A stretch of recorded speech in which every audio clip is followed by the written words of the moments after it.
Good morning and a very warm welcome to all. We request everyone please take your seats and turn off your mobile phones as the event is about to commence.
We are greatly honored to have a panel of a very eminent speakers today. Thank you so much for sparing your precious time to be with us on a beautiful Saturday morning. At SIES, it is our tradition to start any occasion by invoking the blessings of the Almighty.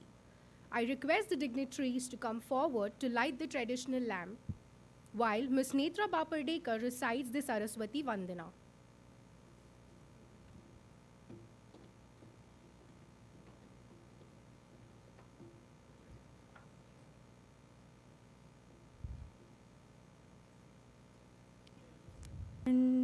या कुन्दरा या श्वेतपद्मासना या ब्रह्माच्युतशङ्करा प्रभृतिभिः देवे सदा वन्दिता सा मा पातु Saraswati Bhagwati निःशेषजाड्यापहा निःशेषजाड्यापहा निःशेषजाड्यापहा.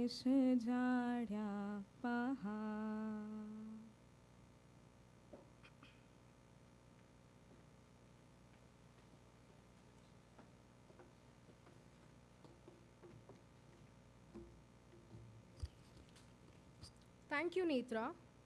Thank you, sirs. Thank you, ma'am. A very good morning to everyone assembled here. I, Shivani Pal, and my co-host Jeel Mehta have the privilege of taking you all through the conclave on future of work. SIES College of Management Studies and School of Business Studies has been ranked amongst the top 50 B schools in India by various ranking agencies such as NIRF, Business Today, Times of India, Business World. We have also received accreditations from National Board of Accreditation NBA, NAC, and ACBSP accredited. Today, we are all gathered here to listen to the experiences and insights shared by our esteemed panelists. With them, we will get to explore this dynamic world of business. Now, I invite Dr. Suhas Thambe, Director in charge SIES College of Management Studies, to deliver the welcome address.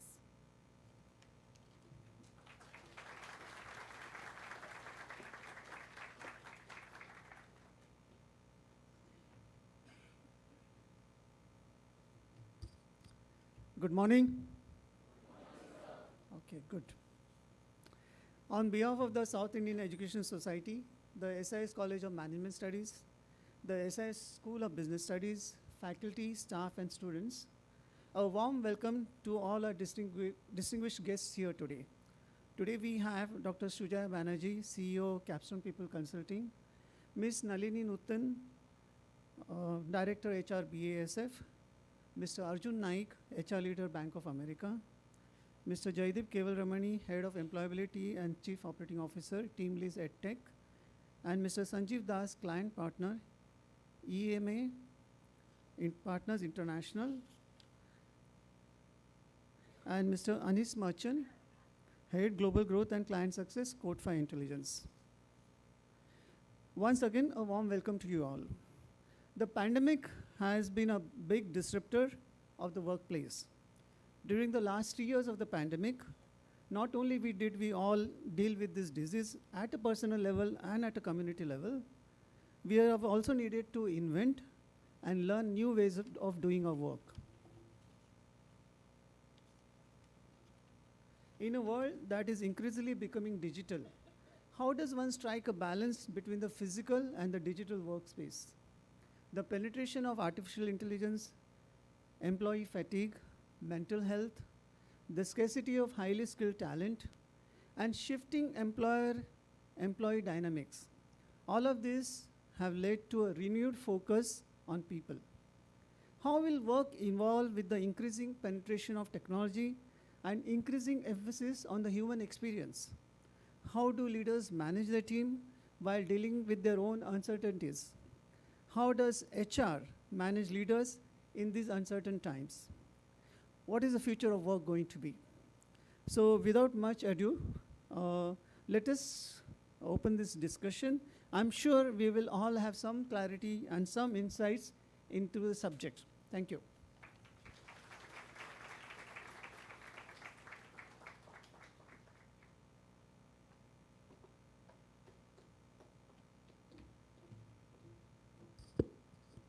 Thank you, sir. I may now invite our moderator for the day, Dr. Sujaya Banerjee, to please come to the dais.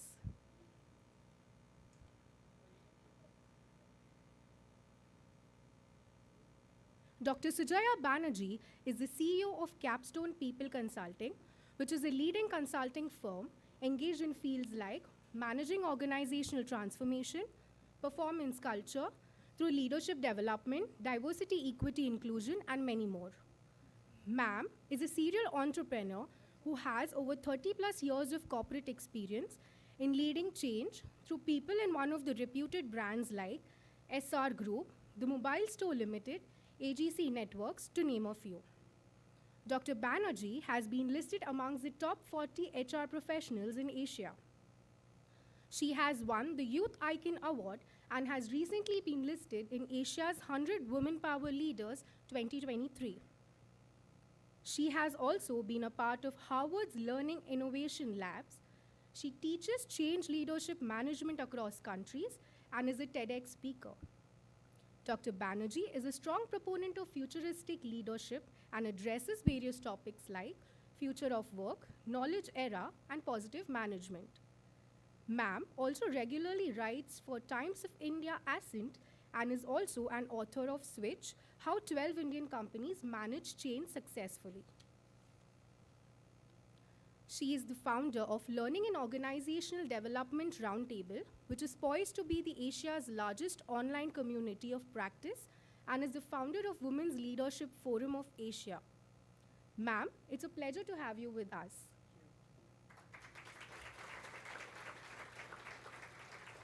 I would now request Merin, President of Student Council, to felicitate our guest, Dr. Sujaya Banerjee. Do you want to give this to me in advance? Maybe you should get me to speak and then give it to me. You sure? Yeah. Okay, all right.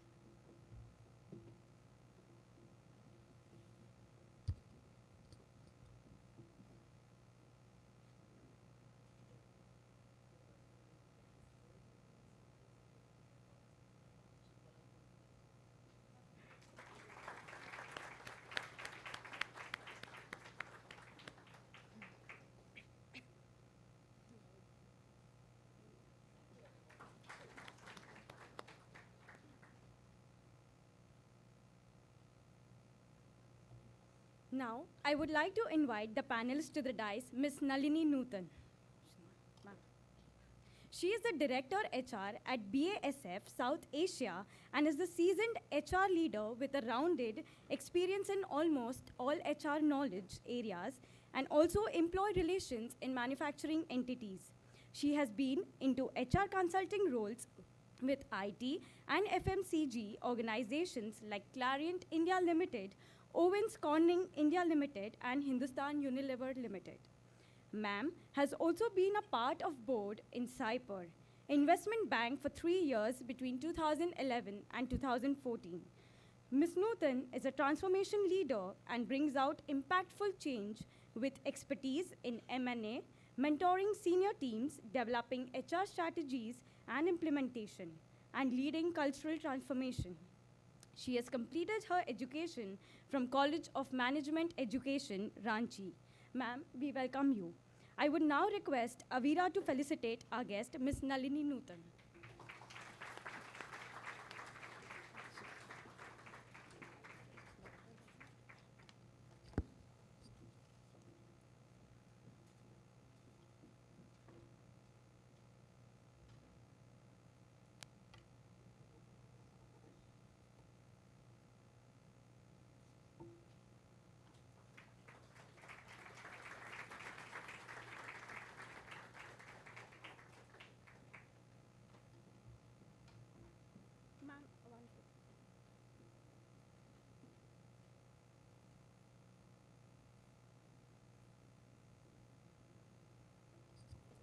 May I now invite our panelist, Mr. Arjun Nayak. Arjun Nayak, who works with Bank of America as a HR leader for global operations, risk management, chief operating officer, support functions, and site HR leader for Gift City. He has over 25 years of experience in human resources. Sir has experience in diverse and complex business environments, including startups, high growth and downturns, and has managed cross-functional change and HR transformation projects.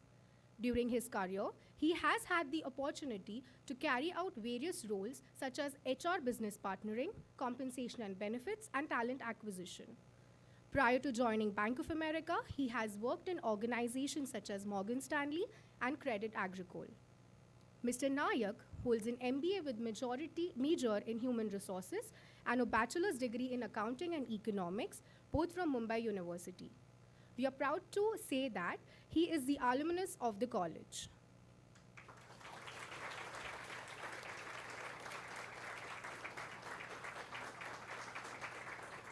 We welcome you, sir. I would now request Sagar to felicitate our guest, Mr. Arjun Nayak.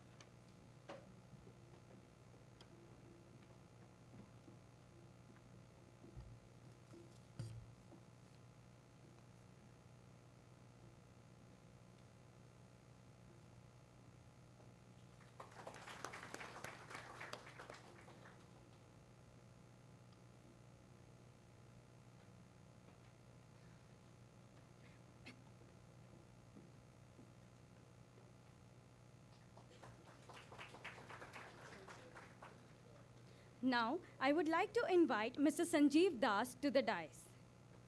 Mr. Sanjeev is a client partner at EMA Partner International and is a part of leadership and board practice in India. He has spent 19 years in telecom industry, both in India and overseas, and has worked in multiple organizations, to name a few: Globacom, Tata Teleservice Limited, Reliance Communication, and Airtel. Mr. Das has been the recipient of the prestigious Top Gun Awards issued by Tata Teleservice Limited in the year 2016 for outstanding annual performance and contribution of individual to Tata Teleservice Limited business. Sir has expertise in business development, solution selling, team management, product management, contract management, and vendor management. Talking about his education background, Mr. Das has completed his master's in marketing and business administration from KG Somaya Institute of Management. And he has also obtained bachelor's degree in accounting, business management from University of Mumbai. It is a pleasure to have you, sir. I would now request I would now request Mark to felicitate our guest, Mr. Sanjeev Das.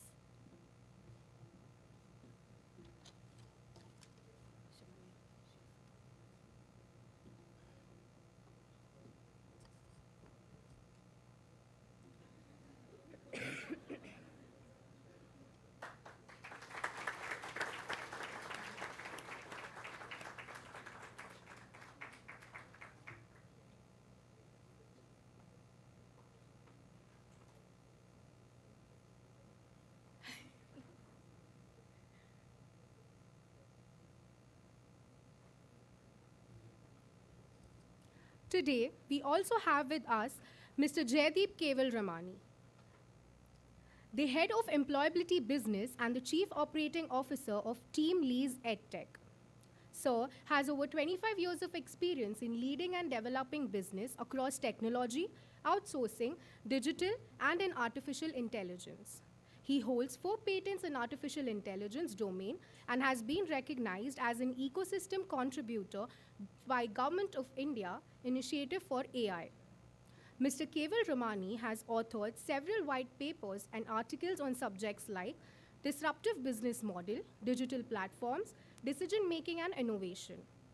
He has presented cases at Stanford conferences. He is an executive program graduate from Stanford University, MBA in International Marketing from KG Somaya Institute of Management, and BCA in Taxation from Mumbai University, and is recognized him as a distinguished alumnus. Sir is a macroeconomist and an amateur golfer in his spare time. It's good to have you, sir. I would now request Pranav to felicitate our guest, Mr. Jaideep Keval Ramani.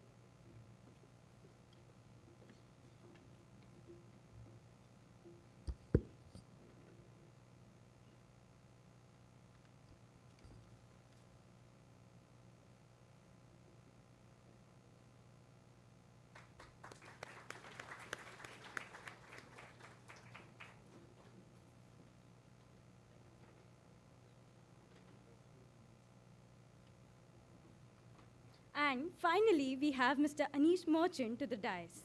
Sir leads the digital and applied artificial intelligence business and brings over 25 years of experience to Course 5 Intelligence Private Limited.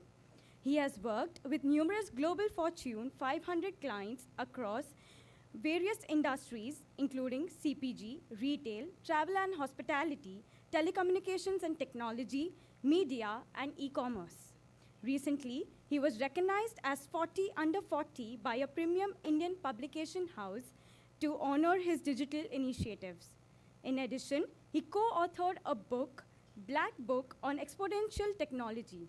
During his tenure, he has worked with clients to drive impact on their business by enabling them with innovative AI-led solutions and practices.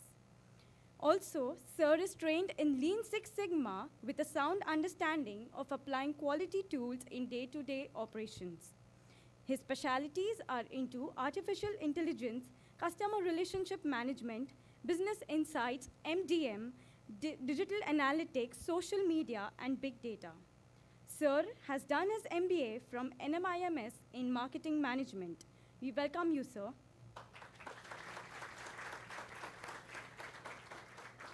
I would now request Prabhav to felicitate our guest, Mr. Anish Merchant.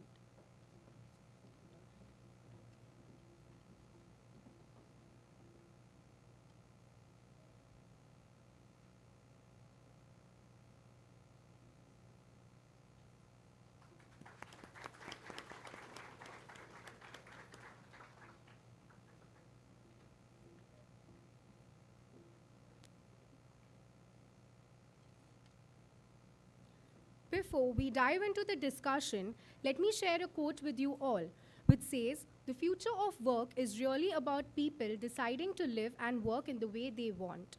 With that, I would like to hand over the mic to Dr. Sujaya Banerjee, our moderator. The floor is all yours, ma'am. Thank you.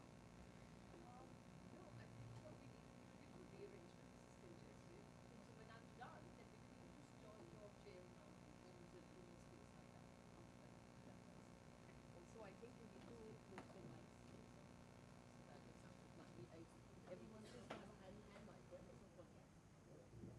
Okay, superb.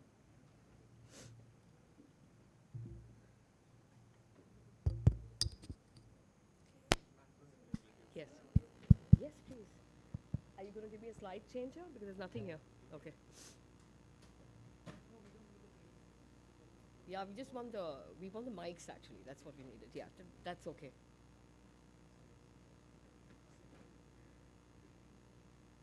All right, everyone. So good morning, and how's everyone doing? Yeah, you're doing good, everyone? Yeah, this is a very quiet room for a bunch of 21st century brilliant future leaders who are sitting in this room. Is there a particular reason why you're so quiet on a Saturday? Yeah, we just want to be able to see some participation, more energy in the room. Can we count on that? Yeah. So, you know, the reason why all of us have spared our Saturday morning to come here. So for those who have the Saturday off, then they've taken the effort to actually wear all these formal clothes and come here to be able to impress all of you, right? And to talk to all of you. And you know, we could either have been at home or we could have been at work. I have a working Saturday today, which means I'm not working the morning while my staff is slogging away, because I've preferred to come here and talk to the students of SIES Management School. So are you all with me to be able to make this really energetic, worth our while? Yeah, participate, ask questions, and inspire us. Yeah, we've come very inspired with the future of work, and most certainly the people who are going to occupy the future of work. So both, whether you're batch 1, batch 2, are you all ready to be able to impress us? Yeah, by asking high quality questions. There's some prizes going for the high quality questions that you ask. I understand there are 5 prizes for the best questions. Now just look at how we need to incentivize you to be able to do that too. You should be asking questions anyway, right? But we're going to incentivize the best questions and so on. So we want questions from the floor, everyone, right? And the 5 secret, right? The 5 prizes are going to the ones who were really listening. Okay, so we want no distractions, forget your phones. Yeah, you've actually got very significant 6 professionals who left their work to come here and talk to you. Yeah, so give us value for being here. All right, everyone? Fair? Okay, super stuff. So, you know, I'm going to give you a bit of a backdrop for those of you who are coming in late on the future of work to say, what exactly is the future of work? Yeah, all these people are going to sit here and talk about the future of work, but what do they really mean when they're talking about the future of work? And I do know that your dean just kind of, you know, set a context, but I thought I'd kind of dive a little deeper so that everybody here knows what we're going to be talking about, and then prepare your questions and then make sure that, you know, you have, and no question is not a great question, so ask all your questions in a sense of inquiry so that you're really prepared for the future of work, because the truth is that the future of work is already here. So the future of work is now, right? Everything that we talked about, which was the future of work, even 5 years ago or a decade ago, is all happening now. It is amazing what the futurists have been able to predict, because every single part of that is unfolding. The only thing they couldn't predict was the pandemic, right? They knew there were going to be all kinds of disruptions, but we didn't know how we were going to arrive at where it is that we've actually arrived now. And it's fascinating, the world that is unfolding around us. So what is the future of work? It's actually a projection of how work, the worker, which is the employee, workplaces will evolve in the years ahead. And truthfully, this has already happened, because we got the upheavals of all upheavals on the back of almost 10 years of disruption. We got the upheavals of all upheavals with what we just saw in the last 3 years. No one actually saw that coming. And I know there are many conspiracy theories around it, but the truth is that no one saw that coming. From where I was poised, I can tell you with a fair degree of confidence, I run a forum which has, you know, almost 35,000 plus members, almost 20,000 plus corporates who are members of the Learning and OT Roundtable. I think Nitin's part of the Learning and OT Roundtable as well. We have the Women Leadership Forum of Asia, which is 17,500 companies. So, I mean, we had access to a lot of companies during the pandemic, and I can tell you practically, barring a few MNCs where they'd already started work because you had a lockdown in Singapore, most of them were in denial and had actually done little or no work to be able to actually prepare for this. Which is a real reality, or ground level reality. And this is basically to be able to tell you, especially in the Indian context, I don't know, somehow, you know, we live in this little bubble which tells us that it's going to happen to everyone else but not to me, right? And the thing is that it happened, and it happened to everyone. And that's when all this fancy business continuity planning, emergency response system, crisis management team, everything came apart. So many organizations had names of people identified there who had left the organization 5 years ago, 8 years ago. So they were actually left with no emergency response team, no crisis management team, or an inadequate or broken down crisis management team, and little or no business continuity planning. Which is now you had a big question that if someone passed from the leadership team, right, what would we do? And we could easily lose our entire leadership team to the pandemic. So you're living in times which are very interesting and very difficult. And you starting your careers at a time where with the pandemic, bang, you got the future of work. It got accelerated and it's already here. So what does that really mean? I want you to take a snapshot as people who are stepping out to start your careers in 23 and 24, that what you're coming into is an era of disruption starting from the financial meltdown in 2008, right? I mean, a lot of these are bizarre incidents. Just take a look at them and they're on your screen. Snapshot of everything that happened, the Arab Spring, the Brexit vote, the presidential elections in the United States, culminating in basically the novel corona crisis, okay, coronavirus, the corona crisis, and of course the war with Ukraine. I mean, no one saw these coming. These are bizarre incidents, right? And so you're living in times where you don't know where the next curved ball is coming from, right? Exciting times, really, but it just means that you not need to be only a many times sharper than the previous generations. I can tell you that. Yeah, you can ill afford to be able to rest back, say I'm foggy-headed because I had the pandemic, because we were working from home, because I've not yet gotten oriented to in-person. Well, get yourself oriented very fast before something else comes and hits you, right? That's what these times are yelling out loud for. You need very, very sharp people in organizations to be able to manage this. And I'm going to put this out there because the pandemic was a live classroom. How many of you here in this room agree that the pandemic was a live classroom? Give me a show of hands if you agree the pandemic was a live classroom. Yeah, any of you want to say, why are you saying it's a live classroom? What did you learn from the pandemic? Anyone who wants to share from the audience? What did you learn from the pandemic?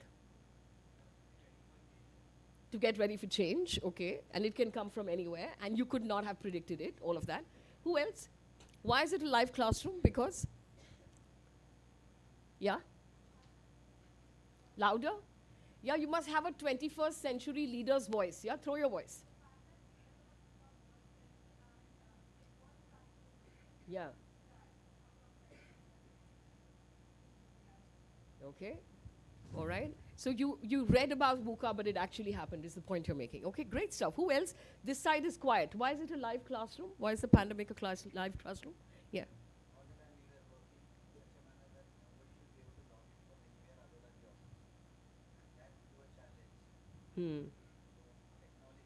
Yeah. Yeah, very good point. Yeah, very good point. Everyone was under the impression that many jobs couldn't be done remote, right? I mean, I know of so many clients, banking, whatnot, saying that, risk, compliance, can't ever do, these jobs can never happen from home. Everyone learned how to do it remote and from home. So what a great point, live classroom. Anything else at the personal level? Why was it a live classroom?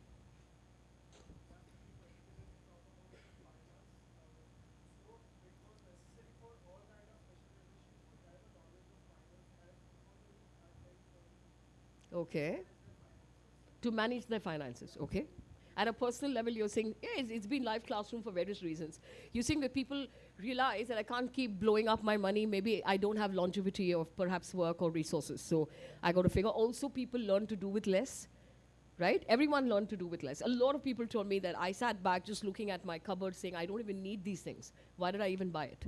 Yeah, so okay, yeah, great. Anyone else? Live classroom because, yes.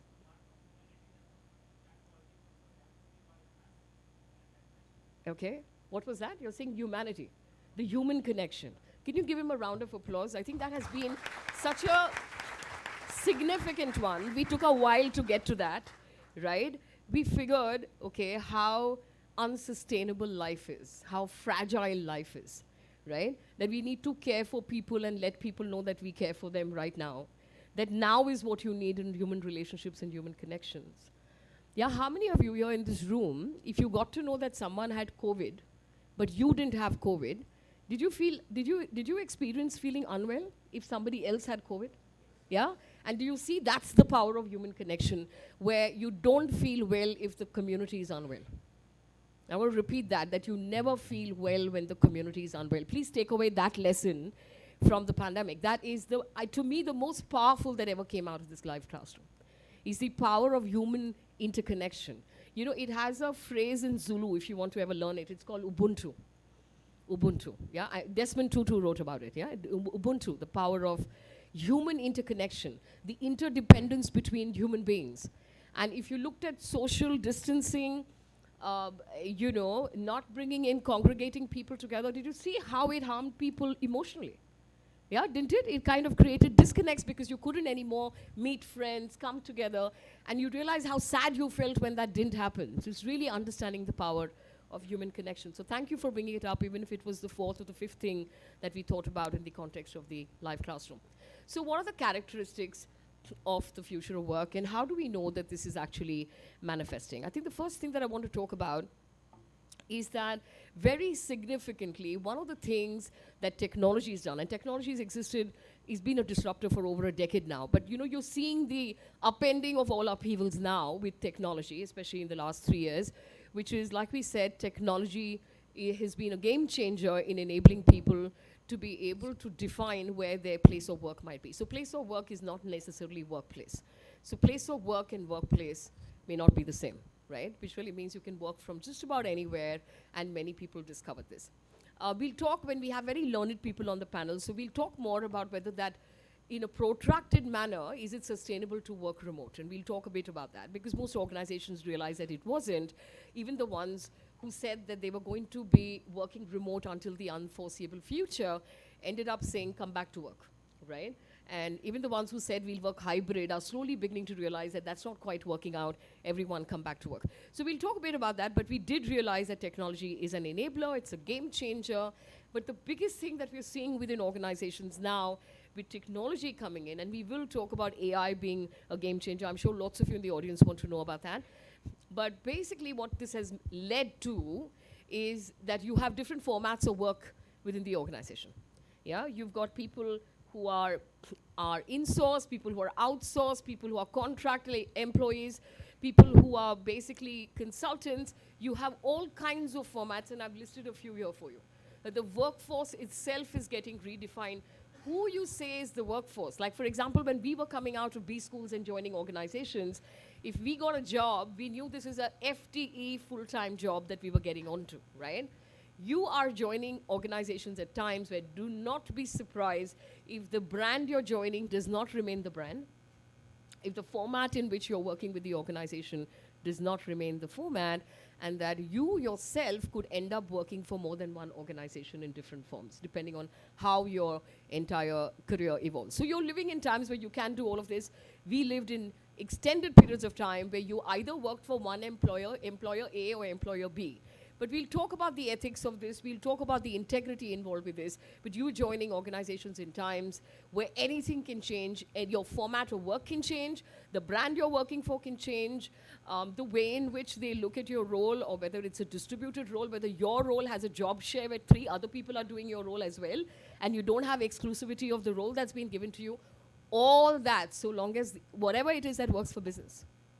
Right? So the whole environment's going to be whatever works for the business. You are basically conduits to enable that, and therefore the flexibility and the resilience to work in different formats. I'm going to go to the next one, which is upskilling, reskilling, you know, the whole piece on services, which is emerging, new jobs, you know, other kind of roles which technology has disrupted in the workplace. I must tell you that while I'm saying the format of employment has changed, even the kind of roles available within the organization have changed very dramatically. And these are all in the future of work, and we can see them already evolving and already coming up within organizations. So, you know, basically designations we'd never thought of or saw before. Also, I want to bring up the entire piece on strategy, and we will talk more about that when we talk about the group, to the group here, which is the emerging role of strategy as a differentiator.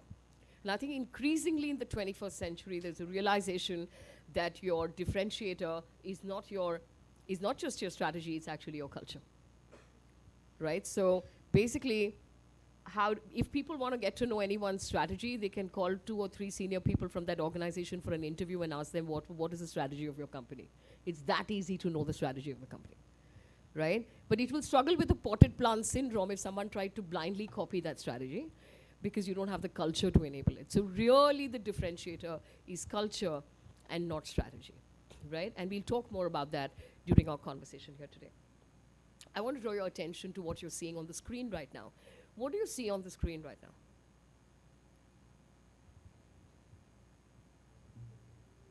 Yeah, what you're seeing here on the left are all the business model disruptions that have enabled and manifested into the new world, right?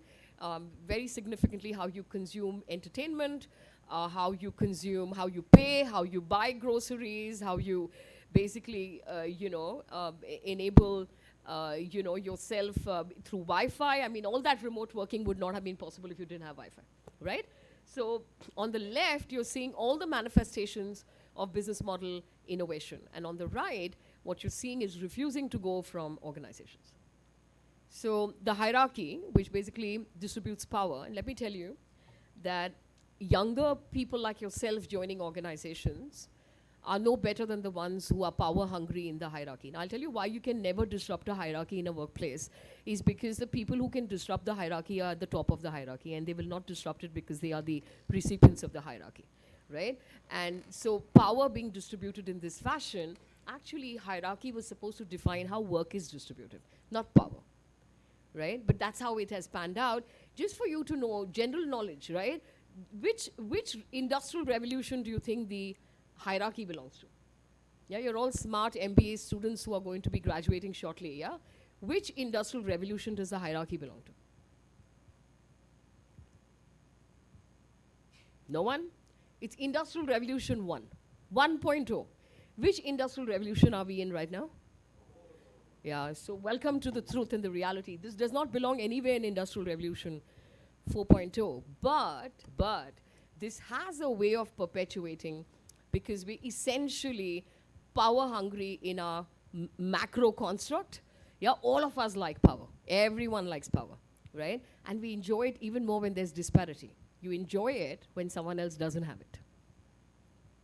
And so we find even young people wanting exactly this, coming into organizations, want to know when they can become the boss. Yeah, early in the game want to be boss, even if you don't have the knowledge or the ability to be able to lead, but I want to be the boss.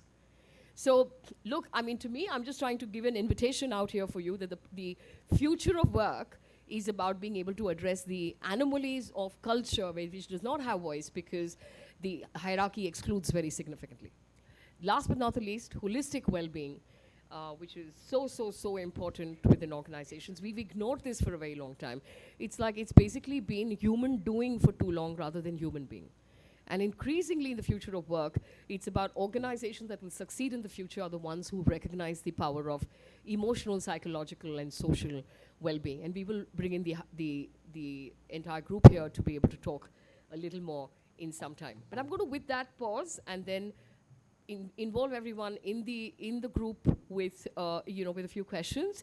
We want questions from the audience as well, so please keep that coming. I've given you a backdrop of what indeed is the future of work. What are we talking about manifesting? It is work in progress, but it's already manifesting, and your big game changer has really been both technology and the pandemic of the last 3 years.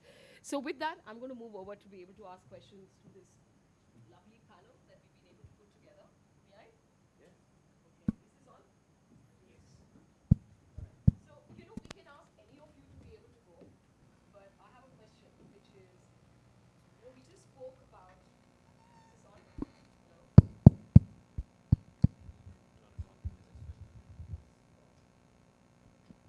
Hello, can everyone hear me now? All right, super. So I'm going to just turn this over to be able to ask, any of you can come into this conversation. I'm interested to know that we just talked about worker and workplace getting disrupted in the last 3 years. Do any of you want to come in to be able to tell me what your experiences around this really has been? I have an add-on question around why so fast and furiously have we gone back on the remote working, and we'll talk about that in a bit. But tell us a bit about how you saw in your own workplaces worker and workplace change during the last 3 years. So thank you. So the work has been disrupted by just one key factor. Earlier you were supposed to put in efforts to get the output, but now you're supposed to put in your mind and the intellectual property to get the output. It is no longer a function of efforts. So that's the change in the work. The concept of the worker is gone. So there is no thing about the worker has changed. It is about the knowledge worker who's at the workplace. How do you imbibe all that you know to produce the output? More importantly, what others know into your output. So that's the shift in the worker. And the workplace, well, I mean, all of us talk about the distributed workforce. I'd like to put a thing on the table for everyone to think. If you're going in with a job mindset, you can be far removed from the organization. You can be virtual, you can be a 2-inch icon on the screen, and you can execute it. But that's a job mindset. But if you have a career mindset, you need to hustle with the people. That hustling comes only when you cohabit. You cohabit once a week, twice a week, 5 times a week, all day long. I mean, that's a different matter. But you need to hustle. There has to be the infusion of knowledge, thoughts, ideas, and passion when people get together. There is a reason why we all gathered here together and we are not doing this as a Zoom webinar. There is a value in this. And that's the change at the workplace that we are witnessing. There is a battle in everyone's mindset. I can do my job at home, but can I build my career at home is the question. I'm not saying I have the answer, point, yeah. but that's an answer we need to find. Yeah. No, I tend to agree because, you know, your visibility is higher. I think Indian workplaces rely heavily on peer learning. And if you don't have your peers around, you're not going to be able to learn many things which you could safely ask someone who's at the same level. I also think in terms of being identified or mentored for bigger roles within the organization can't happen remote. So there's a huge loss, and I think good point in distinguishing between jobs and careers. Nalini, you want to go next? Yes, I'll speak from the personal experience of also witnessing and driving. SIES is a very traditional company, and I'm speaking only about a company right now because that is where you will be in your future. So we struggle with it, but the 2 or 3 things which have significantly changed and changed for good. One is the element of choice which the workforce or the worker has. You know, previously you had to really beg and grovel to demand or request work from home even for a day or a week, right? And there, you know, the choice has completely shifted from, you know, from the employer or from the line manager. You know, doing it as a favor to you.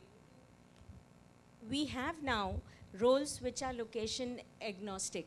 So we actually have a lot, you could be working from Siliguri, you could be working from Gurgaon, and you still would be working. So we started it in 2020 November, and it has paid well, you know, so far. So the element of choice has hugely changed in favor, the balance has tilted in favor of the worker or the employee, you guys have a much wider choice than we ever had. The second thing which has changed the workplace is, of course, technology. So we, virtual working and, working from anywhere, people log in from anywhere. Pre-pandemic, you actually could not imagine that even interviews or meetings could be done that way. So technology is here to stay. The impact is that you virtually have paperless processes. Either personal files or finance and the papers, the licenses you had to keep. You're all in a place where it is all virtual. The third thing, which again has tilted the balance, is organizations, the power structure, the power balance. Organizations are thinking more and more to actually make your places commute worthy. We are struggling. I mean, we've struggled. We work in a hybrid mode from 2020 November, and we are struggling, especially with youngsters, to bring people back on board. Though we have a choice, we have a complete choice to the people. So here we have to change our offices in a way where people think or tell us that, hey, I'm coming from the other. So commute worthy is the buzzword. Do I find enough value, like, you know, what Jaideep was saying, there's a huge value, and I'll speak about later, of physical human connection. You know, nothing in the world can ever substitute that. You can keep on working from virtual, from homes and all of that. But these are the four things which I have seen, you know, very live in my organization, and also with the peer companies. Arjun, what do you think? Well, I think the work by itself hasn't really changed. When I say that, I mean the activity that gets carried out, right? So, for example, a banker does what a banker does, what a banker does. Pre-pandemic, post-pandemic, that's remained the same. What's really changed is, number one, the how, right? Far more usage of technology. Obviously, the workplace has changed. You know, you spoke about the workplace and the place of work. What we also realized is that the way when people were working in office, you know, your colleagues were your extended social circle. That social circle now has partly changed to family. It's not just your colleagues, right? It's also the family.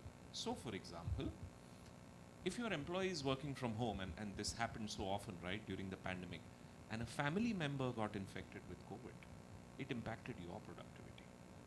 So what it's really done is, it's forced organizations to really rethink of a lot of established frameworks around, let's say, benefits, well-being, okay, and really relook at them to say, what is it that can impact me? It's no more just your colleagues and their well-being, it's also the well-being of the family and you know, other people who stay in the society. Lastly, you know, and this is very interesting, when we went into remote posture, and we reached a stage where we turned around and said, okay, fine, we need to get people back into work. Obviously, we were very, very concerned that, you know, people have got comfortable. There are a lot of migrant workers who've kind of gone back to their hometowns. They're sitting at home. They're not paying rent in big cities. Maa ke haath ka khana mil raha hai. You know, all those kind of things, right? And they are enjoying the benefits, and they're obviously the cost of living has gone down. So we were really concerned about whether these guys will come back into cities or not. But we were wrong. They were more than willing to come back to into, you know, the cities of work, and even more eager to come back to work. And that's where the point of human connection comes in. I just like to make one last point, and you know, in this distributed workforce kind of environment, and with gigging really, you know, increasing in India, organizations really need to think that how is it that they want to really propagate and promote their culture in this distributed environment. And this question comes from something that my son asked me just a couple of days ago. He said, Dad, why do you work for just one company? I'll just leave it at that. Okay, all right. Interesting questions that we're getting at home now. Sanjeev? So, I think one of the most significant things which I think all of us here are super proud of, and that we are back into a classroom. We are back touching, feeling, seeing lectures, bunking lectures. Yeah? In a Zoom call, what? You just switch it off, okay, and switch off the camera, and do what? So, first of all, when people are kind of coming in to the, I'll use the word workforce. See, workers as a connotation, we kind of use it with the factories. Yeah? And I think today organizations are looking at business partners. From the time they enter the organization, they are kind of very clearly looking at people who can partner with them in the business, who can think like entrepreneurs, who can think that this business is mine. This sense of accountability, ownership. These are things which is going to make a big, big differentiator when organizations are looking at talent. Now, at the worker level, when I take it to the factory, and of course, Nalini kind of is a traditional manufacturing setup, You have robotics, you have Industry 4.0, you have AI and IoT and all that which is there. But at the end of the day, there are some functions you will need workers to go ahead and do that work. A place like, say for example, Jharsuguda, I don't think, not many will know where Jharsuguda is. It's in Odisha. That's our largest aluminium plant outside China, Vedanta Aluminium. They've got a workforce of 7,500 people, yeah? And they've got state-of-the-art robotics and all. Still, they need that 7,500 people. Now, the point is that today the world is changing. It has changed for good. Let's embrace it. Let's embrace it. Let's not use pandemic as a crutch. Let's not use coronavirus as a crutch and keep on trying to,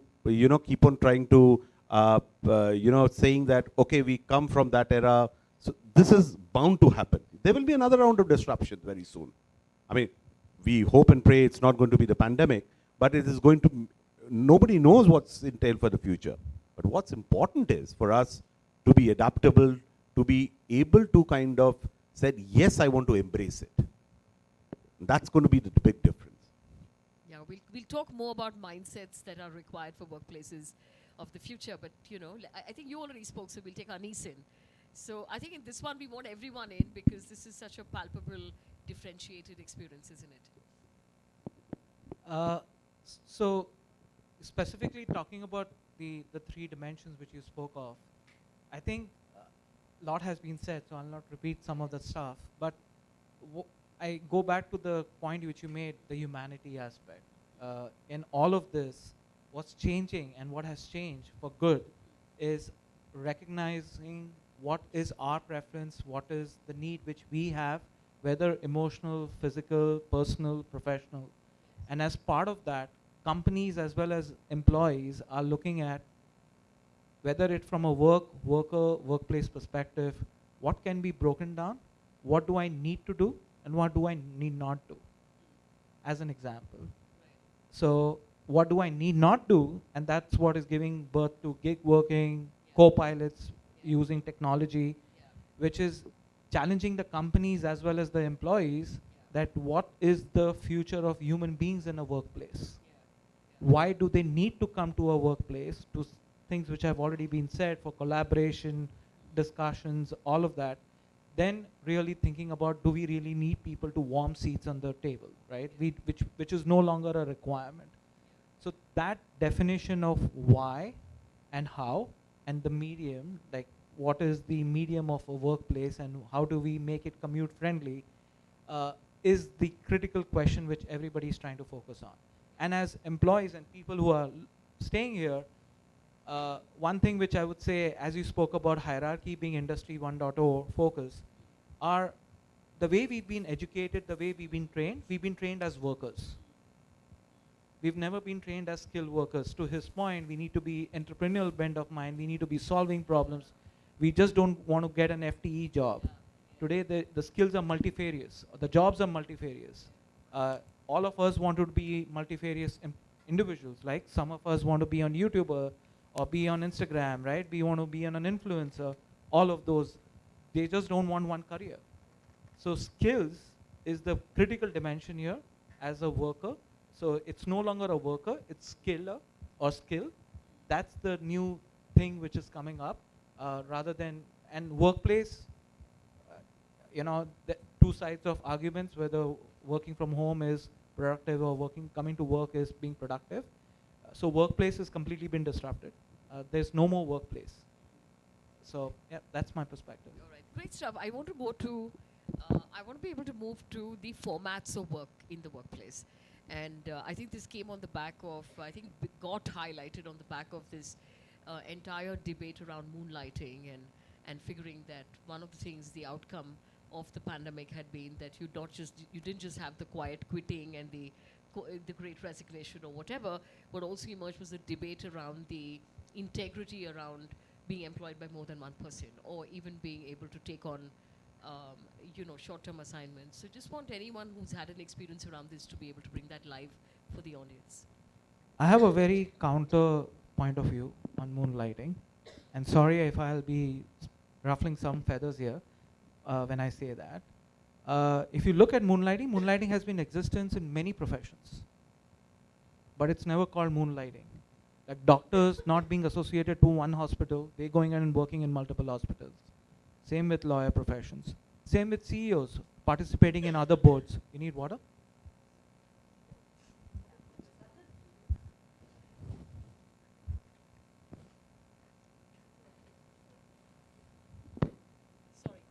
CEOs being part of different boards, boards being part of different board members, right? So moonlighting as a profession or as a term, which has now been coined, but has been in existence for a long time. Yes, the ethical aspect has never been challenged or been looked upon for a long time. And that is a point of discussion. So moonlighting has been existing for a long time in different professions, not at the junior level, which has emerged and given birth to gig workers and gig economy. But moonlighting has been in existence. But to your point about ethical, yes, even in our companies and the companies I have seen working for, it has become a point of concern, because if an employee chooses to work with a competing job or a competing skill, or working on a competing IP, not a company is less relevant here, but it's those three dimensions which I spoke about becomes a point of concern. And how do you protect that? There are no laws to protect it, unfortunately. Sorry. Sanjeev, go ahead. So for a living, I hire people. Yeah. So and this is something which happened very, very recently. We were doing a very, very senior role, and this was a diversity candidate. And when we did all the checks and reference checks, somebody told us that she's already working. She's based in Bombay, working for a company in Bombay, large FMCG company, but she's also working for a company in Hyderabad. So we went ahead and did a lot of, checking. We do something called an SMDD. This is Senior Management Due Diligence. And found out that yes, she was working for two companies at the same time. Okay? And lo and behold, both the organizations had to take a call. And not only did she lose her job into the current organization where she was working for more than 12 years, but also for the organization where she was working, and led to a lot of complications. And anyways, the point is, and I think Anis is right, I mean, I think the contracts, our employee contracts have to get much more, the framework has to be relooked at. I mean, so I think that's something which is going to become a differentiator. And that is something which HR is really, really working on after this incident. So, and we kind of, and this is not happening at a techie level. This is happening at a CXO level also. And that is something which will become a big concern. And that's the reason why the employee contracts are being relooked at. So, yeah. So while the lawyers and the HR specialists work on the contracts and what's possible under the ambit of law and so on and so forth, there are a couple of aspects that one needs to be aware of, and that's more from a integrity perspective. If I'm working for, assuming that my contract allows and the laws of the land allow and the employer allows, if I'm working for company A, I should not work with company B, which is in the same space competing, because that leads to a conflict of interest. So that's the first dimension that one needs to be aware of. And second, go in with full disclosure. I mean, you go ahead and have a conversation that, hey, I want to do this because I'm interested, I want to make some extra money, I want to help a company. I mean, whatever is your reason, make a full disclosure. People are people. It might take you a few weeks, a few months to sort that out. But to Sanjeev's example, thankfully that lady didn't attempt a third parallel job. Right. So I think I just want to do a quick reminder. I hope there are questions coming from the audience as well. So whoever are the organizers, can you pull in questions for us if there are already questions that are coming in? We want you to be able to participate. Anyone who wants to get the mic and share a perspective, please ask for the mic so that we can hear your voice as well. Yeah, go ahead.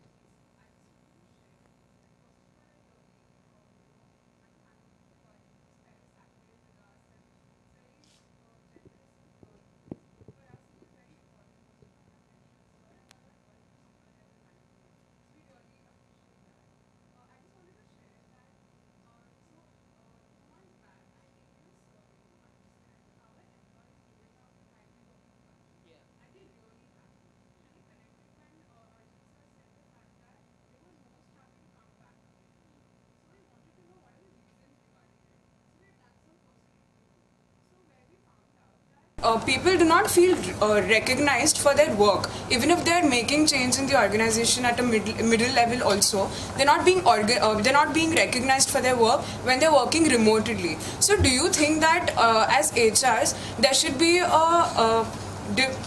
there should be a revamp of the performance appraisal which happens, or that working inside the office is more important? Should I just try attempting to answer this, because we did a lot of research around this as well. Yeah, so, I actually got inspired enough to write an article for the Times of India around this, because I think to begin with, my own sense is that I think there was a lot of hosannas around this remote working becoming highly productive. I was very concerned and also curious to know how it had all turned so productive, because the truth is that in most organizations, there is very medium to low level of self-directed work. Yeah, there is a lot of follow-through and micromanaging and all of that, which requires a lot of, even at very mid to senior levels, there's a lot of hand-holding to be able to get work done, which is just the mechanism in which people work. It's part of that hierarchy business to justify, I think, your presence at different levels. But whatever that might be, every organization has their own reasons for it. And I don't want to make generalizations, because there are many organizations who don't have this challenge which I'm talking about. But I think, by and large, what the remote working gave space for is to be not checked by anyone in the remoteness of work. What I mean by that is that it led to all kinds of malpractices around work. For example, a manager giving you work, dumping work and not meeting you through the day, right? And things like that. Or an employee just tuning off and not being available to be able to produce, but they still needed to produce work, so everyone else will pick up this person's slack. And because it's the pandemic, you don't want to escalate that there are problems here. So it led to conflict which was not being resolved. Help didn't come in time to people who actually were asking for the help. There are a lot of malpractices around how that work got done, right? And many occasions there was underperforming, but there was no response to the underperforming teams. Lots of all of these. You should know that now as you start coming into workplaces, that you are in tumultuous times. You're not going to be in a steady state place where you're working. And so, in short, I'm just going to call that all forms of toxic energies that got created in the manner and the rhythm of working. So it's not only recognition. Recognition is just one part. When you're saying recognition, what you really mean is that some people who were disproportionately contributing or believed they were disproportionately contributing did not get recognized for what it is that they were actually doing, which is true because all of it kind of was passed off as teamwork, if you know what I mean. And I think a lot of that, which doesn't happen if you're actually meeting every day and you're actually there. So it's not just that, it's many other things as well. For example, if you're having challenges with the way your manager is working with you, or you want to be able to look at an IJP and move somewhere, I think a lot of that flexibility and other stuff was also not there anymore. You were pretty much where you were, and you had to from there perform and deliver, and everything was left for, oh, we'll see when after the pandemic, we'll see after the lockdown, we'll see after this, oh, we'll see after the third wave. So a lot of things have been postponed within the organization. And it was all about, we're in crisis situation, let's manage now. I think it was more of that. And part of the reason why people want to come back to the workplace, look, it's still mixed bag for those who need flexibilities because they have challenges at home. So it's still a mixed bag, and I'd go with her that the, whether you have a whatever travel-worthy location or not is still I mean, we've got, in consulting, we've just got we're in South Mumbai, Lower Parel. And suddenly we find that the minute you're hiring from somewhere around there, and we were hiring even in the pre-pandemic era, but if you hire someone from around there, they're more likely to stay. And they're more likely to stay and contribute and be happy to be in the organization.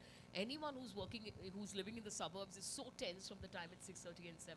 So the point I'm making is, it has become a criteria to be able to come to work. And it's because people don't know which other curved ball. Trains are suddenly cancelled, something else happens, and so on and so forth. So long story short, people want to come to work because they want to be recognized. I think they want the human connection. They want the fairness of the processes that exist within the organization. They want voice more than anything else. I think they want voice, which basically advertently or inadvertently got snubbed during the pandemic. I think the question also was that do we need to change the appraisal system? Did you say for the, yeah. So see, personally speaking, I don't think you need to really do a lot of intervention with the appraisal system, because the appraisal system presupposes that working in a role which has many interfaces. Your appraiser would actually get a feedback from those many interfaces. So the tool perhaps doesn't need too much of tweaking, but the how, the how, what I would not repeat what Sujya said, but the how to get that done. And actually speaking, when I spoke about people having a choice, a lot of people in Mumbai also are choosing to get back to work, or in bigger towns. Very unlike people in Europe or, the Western world, where perhaps people have very small families and very large houses. Very big physical, you have a study, you have a work. In India, in Mumbai, especially, you don't have that. So workplace is like a haven. So you have both kinds. But you're right, the jury is still out on, on a lot of things. We are getting to a time where we'll reset soon. I would want to add to what you just said. How many of you here are from HR? All of you are basically studying HR? Everyone here? Okay, so one of the things you should look up is leading the workforce of one. Right? It's going to be very important when you come into HR, and it's going to be very important for anyone who's going to be leading any team, which is leading the workforce of one. Leading the workforce of one means there isn't one policy, one plan, one way in which you lead the entire group. So to her point, depends on who needs what to be able to become most productive. Depends on their personal circumstances. Depending on if the house is too small. Depends on whether they have elder care's responsibilities. Yeah, and increasingly this whole business of, oh, only the women need elder care and all that leave is not true at all. There are a lot of single men or men who are basically young and who have parents who they need to care for. A lot of these flexibilities even the men are asking for, so it's not only the women. So I think it's about being able to build workplaces of compassion where you're able to provide these, individually designed flexibilities. And I know it sounds like an ideal world, but as far as possible, how can you custom what you're giving employees within the workplace in terms of flexibility and in terms of how it is that they will manifest work? Sujay, just to kind of add, just last thing is, see, as managers, I mean, we were there, okay, and then slow and steadily we kind of climbed these stairs and came here. The most important element, I think, is the trust factor. Today what happens in managers, and especially with some Indian and Indian managers, is because work from home, remote working was very, very prevalent in the Americas and in Europe. Okay, so every time you bought a house in the US, you had a office room, and you work from there. In India, I mean, like what Nalini said correctly is, we don't have the kind of we don't have large houses where we can dedicate a separate room altogether for the house, for our office. The trust factor becomes very important. Now today, if somebody is working from home, and the manager may come back and say that, yaar, ye banda kaam hi nahi kar raha hai, or he's not doing anything, because he's not under his nose. Okay, because he thinks that when he comes out of his cabin, he sees that person. You may be looking at the screen blank, but for him, if he sees you doing that, he's working there, But those kind of mindsets have to change. The trust factor, which is there. So those things are going to make a very, very important call. So that comes back to the question is, when you all come into the organization working, it is more that you bring that sense of that trust factor, that you are not only dependable, but more importantly, you can take charge. Once something is given to you as a work or a project, rest assured it's going to be done. That's how you're going to build on that. Yeah. I think that's a perfect segue to talk about culture. I want to be able to basically come back to each one of you. Start with you, Anis. You've been very quiet. So we want to hear from you. What do you think is the role currently, especially what are the lessons learned? What do people realize? Why are we saying culture is actually your differentiator? So, I mean, there are many things that have happened in the last couple of years that have got organizations to arrive at a point where how we work together is more important than is the prerequisite for what we create or what we produce together, right? And our strategy is our strategy, but you can be your competition can copy that strategy. The strategy can easily be known to other people. It's not so sacrosanct anymore. But how we work together is actually our secret sauce. So talk more about that. And that specific point you said, and when you were doing your presentation, that you can call up an executive and find out another company strategy. but the culture is missing and you will not be able to replicate it. I have another added point to that. While there's a famous saying, culture eats strategy for breakfast, I say execution eats culture and strategy for breakfast, lunch, and dinner.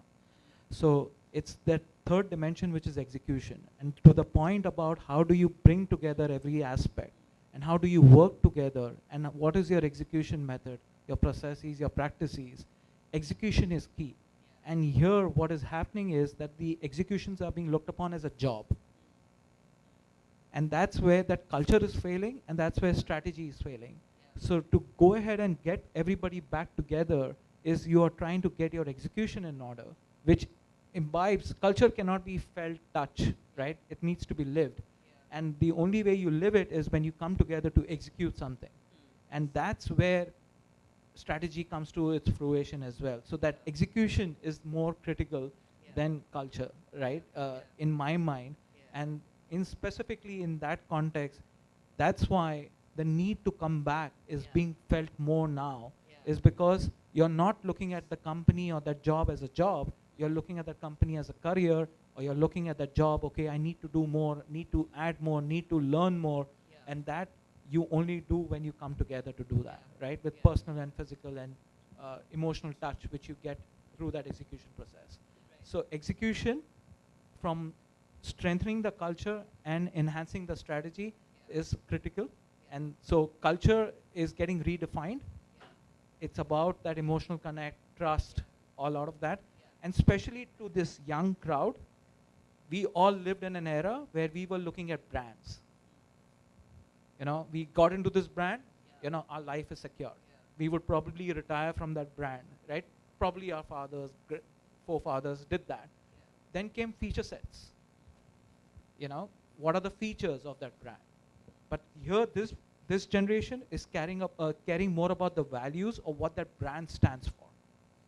And do I align to that? And that's where companies need to reevaluate. If they have to imbibe these workforces, do their cultures and their values match to ours? So I know many organizations are re-looking at their cultural value statements and really looking at, okay, why is this workforce not sticking with us? Why is everybody doing moonlighting? Why do they not feel compelled to work with me alone and not go ahead and work for somebody else? And that is a big challenge which everybody is getting posed, because this workforce is challenging the values and what the brand stands for, not the brand name or the features which the brand has. Good points. And I think I liked what you said in the context of execution, because execution is really about the way we do things around here, basically. And that basically manifests in what we call our culture. So actually it's the subset of culture in a way. So I like the point that you made on that, and also the fact that, and we'll take this up in the next segment, which is going back to the drawing board to be able to say what do we need to do to become more attractive. You know, how can we kind of, you know, relook at the elements of culture within our organization? What's making people behave like that? Which is, I think, a very important inquiry, and takes maturity for an organization to even ask that question. So I think great stuff on that. Jaideep, what's your view? So when you're in your 20s, because this is for your benefit, culture is very fuzzy, a gaseous concept that you cannot relate to, because you are all in your enthusiasm of contributing to your job at your workplace by putting in efforts, hustling with the team, and so on and so forth.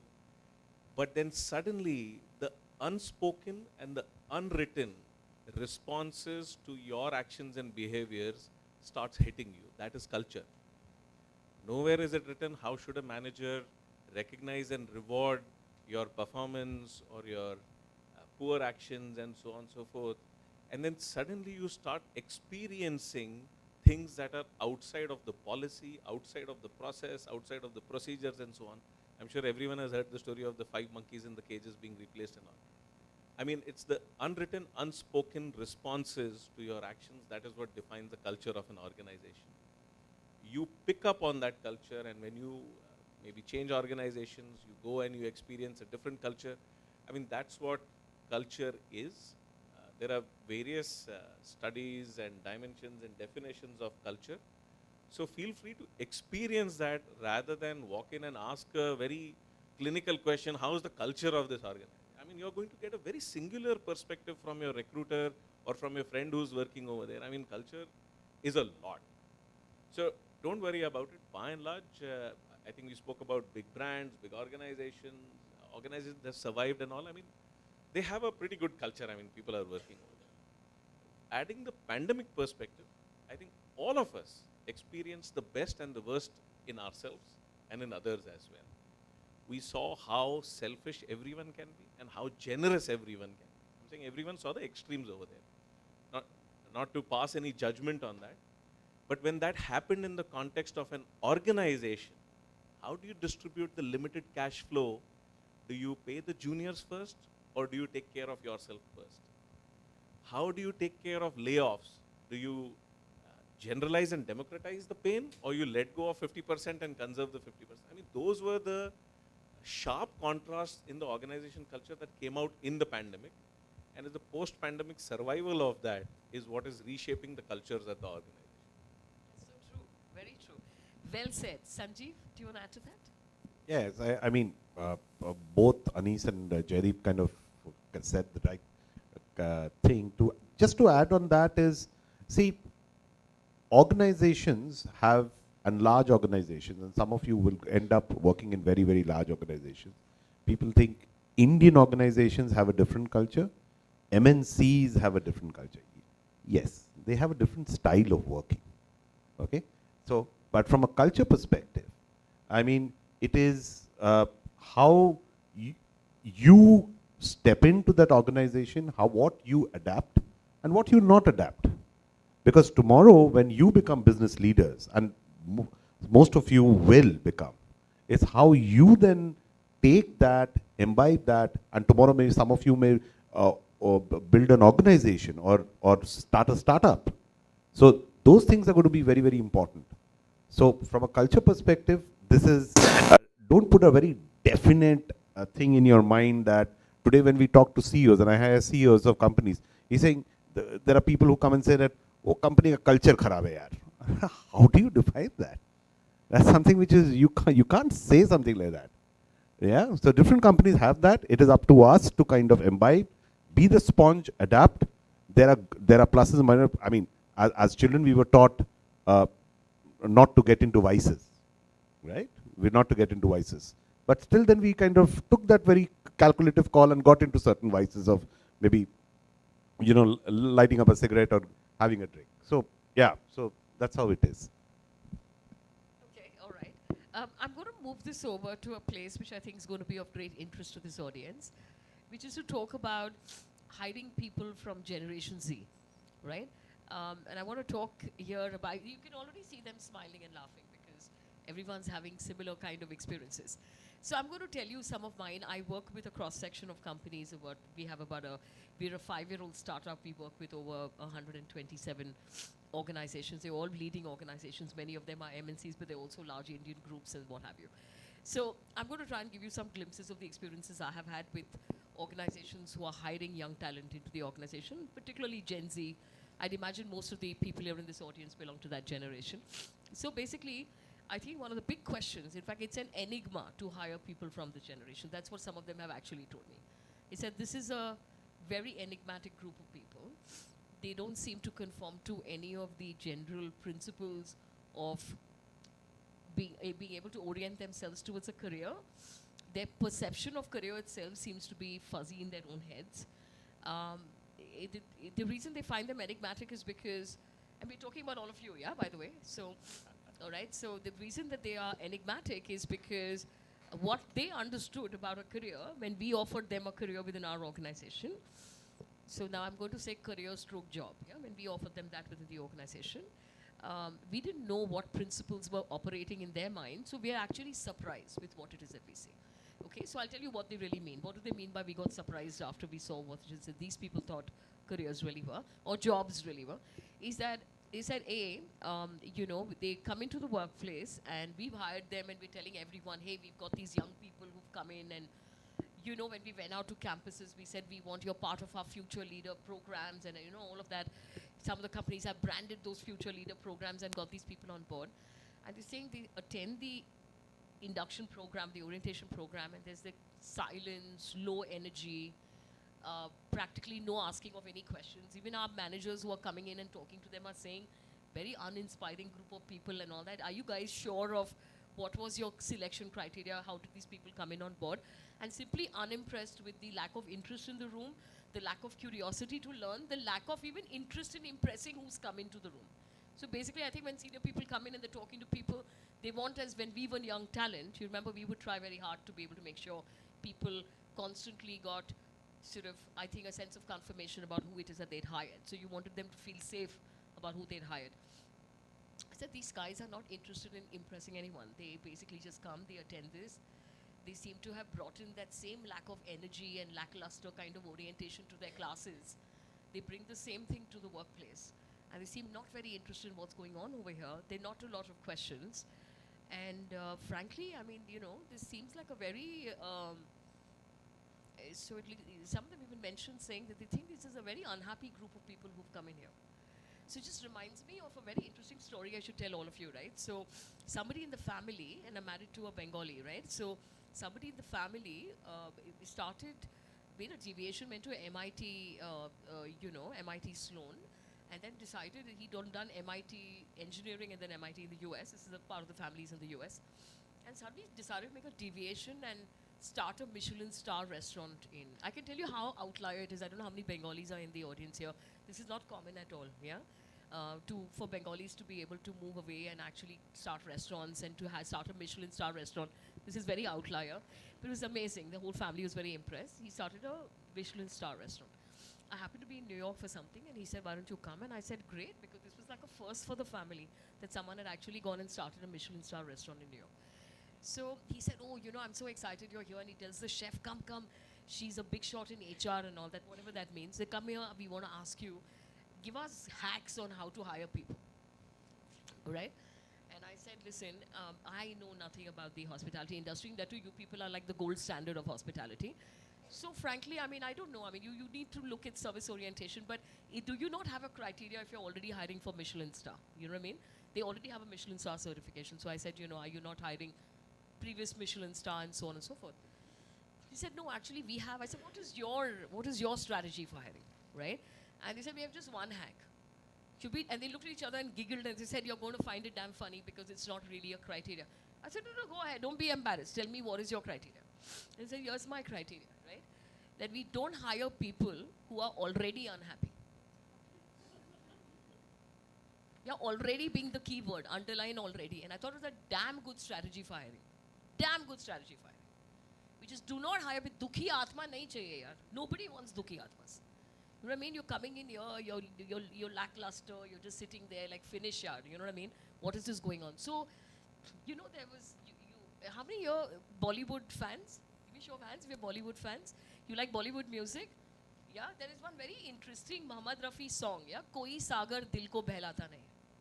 It's a very dukhi song, which is no matter where I go, Dil Ko Behlata Nahi. Sorry? Not her. Look it up, homework. Yeah? Do you know who's Muhammad Rafi, by the way? Yeah? Okay, all right, great stuff. So please go back. You can't not know him. He's too talented to not know him. Yeah? Please go find out. And this song. Yeah? So, I mean to me, I thought it was perfect. Do not hire people who are already unhappy, and underline the word already. So the point is, and I don't mean that you go pretend to be happy. We're not asking for that. We're just saying there is a presumption of youth in terms of when you bring in young talent into the organization, but there's curiosity and there is a need to want to come and contribute. That's what organizations are looking for. We want young people, and tell us how to do it differently. If you're so goddamn good, change us. And I think that's what organizations should have, that kind of chutzpah when you're bringing people into organizations. So now I'm going to come to the real crux matter, right? And they said, look, you know, what we're struggling with is that these guys will come in, first of all, no high energy on being able to come through the learning process. Two, is after some time, 1.5 years, they'll wander in and tell us, you know, sir, I've decided to leave. I said, okay, all right, come and sit here, tell me, where are you going? He said, kahin nahi, sir, I'm going home. Okay. Matlab, tell me honestly, yeah, you have another job? I said, nahi, job nahi hai, lekin I'm going to just leave this. I said, okay, and what is the plan? What is the next plan? I'm going to re-examine. I'll think about it, sir. Well, I'll take a break and then I'll think about it. All right. I said, okay. I mean, and this guy's saying, I'm thinking, 100% competition is ko uthaya hai. You know what I mean? So I'm saying, you guys going to competition? Listen, tell me honestly if you're going to competition. And then telling the guy, look, tell us, yeah, if you're really going somewhere, because we need to know where we are losing people to. So even if you want to go, tell us where it is that you're going. Saying, no, sir, मैं सच्ची कहीं नहीं जा रहा हूँ, मैं घर जा रहा हूँ. Okay.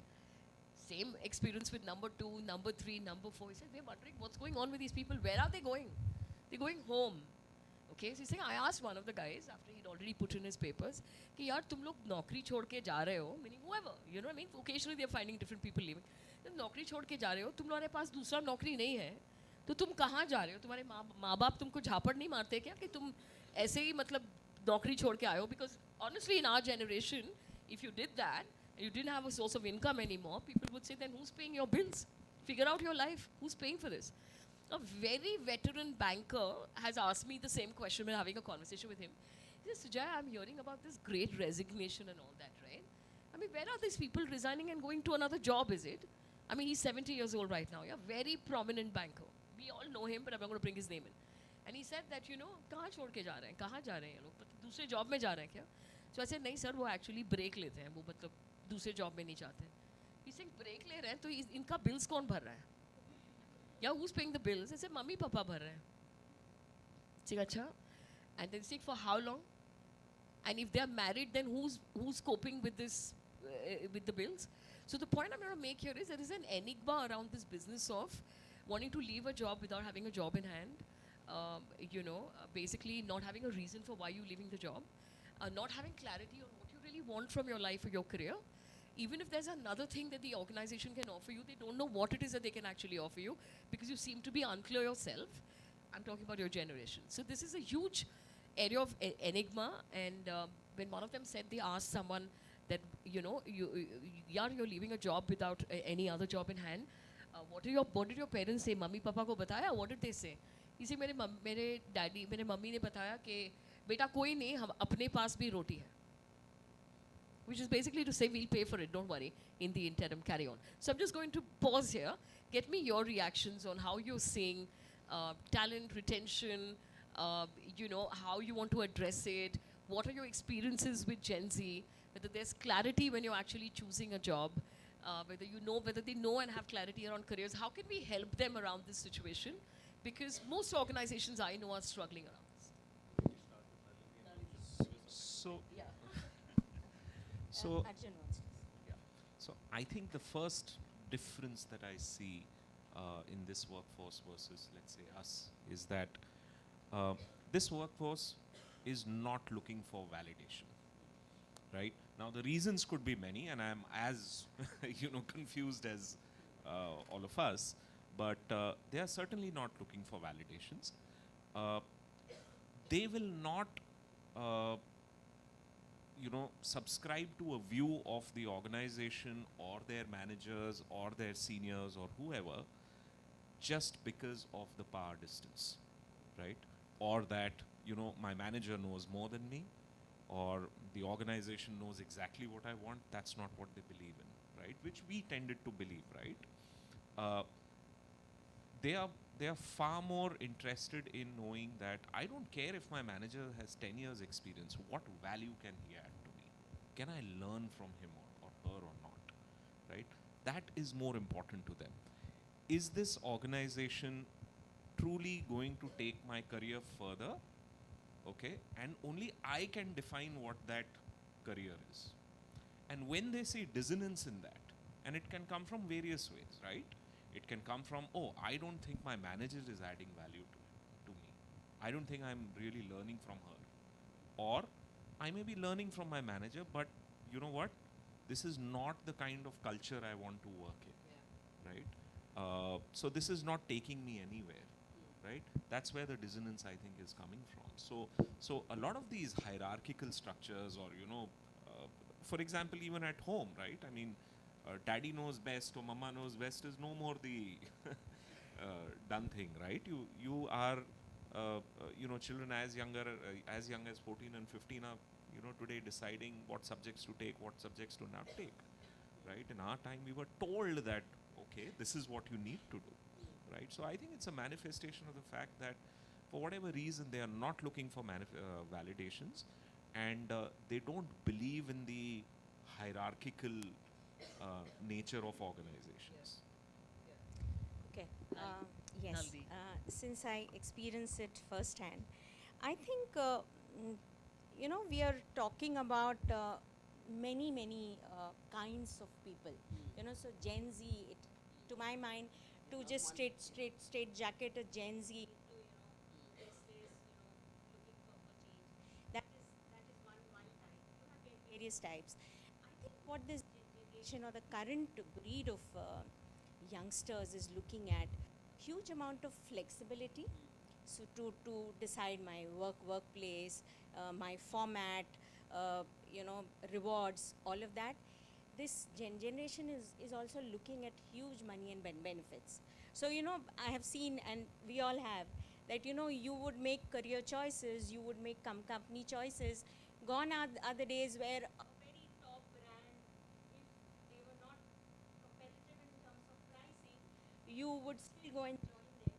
Because you're working in hybrid, you're not working full time, on space, you actually are looking at a string of benefits, salary, and all of that. So flexibility, money. The third thing, they're also looking at elements of culture. Where value. What value, or where can I contribute much more. Not the just traditional ways of looking at value and culture. So these the youngsters today are looking at a lot of things like this, and they are also very dynamic in terms of seeking change. So if you don't like the first year, you would leave. So you have the couple of years these days have become very critical. If you do not like your boss, you don't even want to have a couple of mentoring discussions or speaking to people, HR. You would just decide to leave because the job market is very nice. So these are some of the things which preoccupy youngsters, and I think my advice to people would be that once you pick up a job, have the tenacity or have the patience to be around, for some time, because just rolling stone also has a huge price later.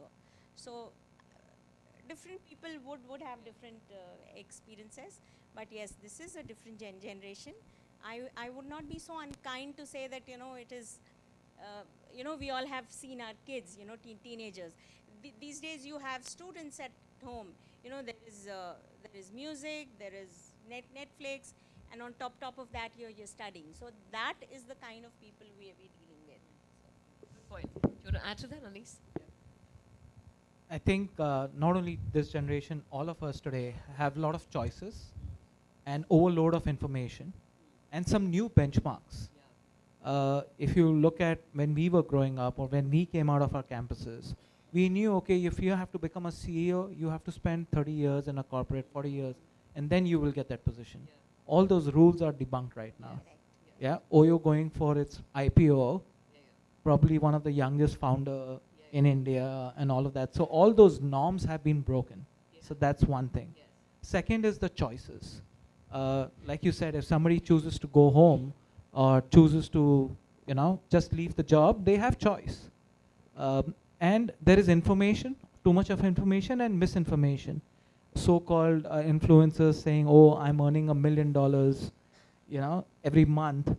There is misinformation. Or everybody talks about the success, but nobody talks about or shares about their failures or what it took them to get here where they are. And I think that specific piece is missing. And if you have to ask, or if I have to give an advice, there are a lot of these videos which people go in and ask, how did you become successful? If you have to ask us what failures we've had, I'm sure all of us have had, right? Failures. You should ask that. And that can be a good lesson for them, and that they need to learn that everything is not easy. Yeah, and I think that is a very critical element that if it was easy, all of us would be there. Right. Arjun? Yeah. I just like, excellent point, and I just like to kind of build on that. you know, a lot of times I feel that people are not sure in terms of why they are making the career change or why do they want to take the break. So when you ask them a simple question to understand whether this is, you know, is this a choice between, you know, flight or fight, right? They are still confused, and at least in my experience, most of it is flight, right? And that is something that is a little bit concerning, the lack of resilience, right? I think that is very important, because it's only when you go through different kinds of experiences that you will really become successful. Because it's, you know, I always say this, and you know, that's my desi quote, personal quote, that the difference between a successful leader and an unsuccessful leader is that the successful leader takes the right decision 51% of the time, right? And it's that the margins are that small, right? So it's very important really to understand that, you know, getting away from a situation that seems tough is perhaps the easiest thing to do, right? So to win a game, you got to play it, and if you got to play it, you got to stay on the field. Yeah, good point. I think I'm just going to also leave you, because you're all on campus and you're going to make choices about being able to join companies, is that I think my insight on what really goes wrong, especially for young talent that's just come in on board, is that you decided on a job and then you're evaluating that job through the lens of a career. So you didn't use the lens of a career while you were deciding on the job. That's the point I'm making. So if you actually shifted that lens earlier and found out enough about the organization, you'd perhaps not have made that choice. And you don't have to get in there to have that experience and then figure things out. Especially in the age of social media, it's not difficult to know which organization you're joining. Yeah, and especially because you have alumni and you have all of that, it's not difficult at all to know where it is that you're heading. It can't be such a surprise. I think a lot of us at campus level, are reckless about the choice we're making on where we want to join. It's more about, let me at least get a job so that it looks like I also got a job like everyone else. And I think at that time, you're not really putting in the rigor. And then when you join, you're using the lens of a career. But you're using that lens too late because you've already joined that job. And oftentimes I see young people make the same mistake again and again.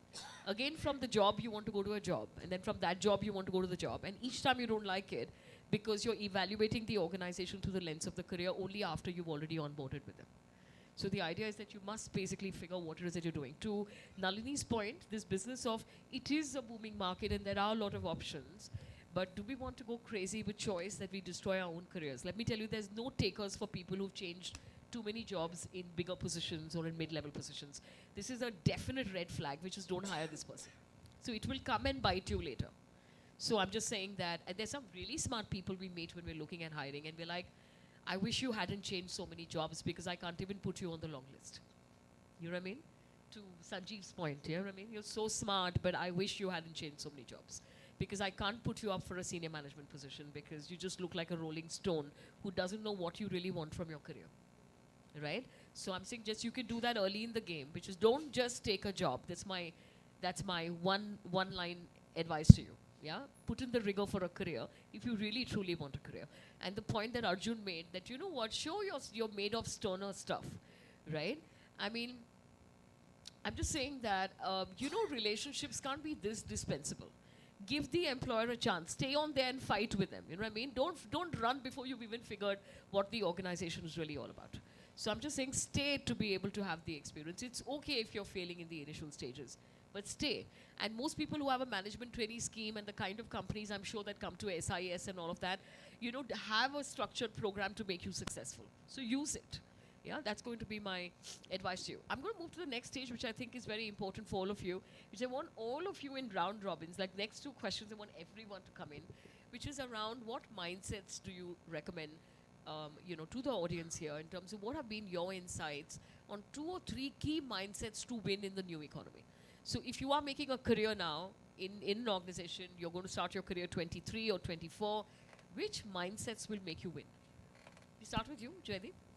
Sure. Let me also add a little bit to the previous question. Let me add the lens of economics to it. The generation previous to ours, the baby boomers, and let's forget the American and European definitions because their economic cycles are a little ahead of us. They built their careers pre-1991. 1991 was when we got liberalized as an economy and we saw the economic boom. their priorities were roti kapda makan, the bulk of the population. We grew up in that era, but we started our careers after 1991. We had choices, we saw the economic boom, but we conform to the concepts of roti kapda makan. We have money in the bank, but not the gut to spend it. That's the problem. The next generation that came in is the millennials, and they saw a lot of opportunities, and they started breaking a lot of stereotypes that we had established. And you guys are the next one. Please, this is not your fault. You all are in an economy which is booming. We use this, we keep listening to this term Amrit Kal. Let's think about it in a different context. In 2018, we saw the demographic dividend kick in. This is when the working population is more than the dependent population of this country. And this phase lasts for 30 to 40 years. And we just started in 2018. We got a break of 2 years. So technically, you guys are the first batch to start reaping this dividend. You guys are going to have a golden run. A golden run. Having said that, I think I agree with Nalini's point. Rolling stone gathers no moss. For the first 7 years, play around. Flirt with your careers, flirt with your jobs, experiment, change, figure out what you like.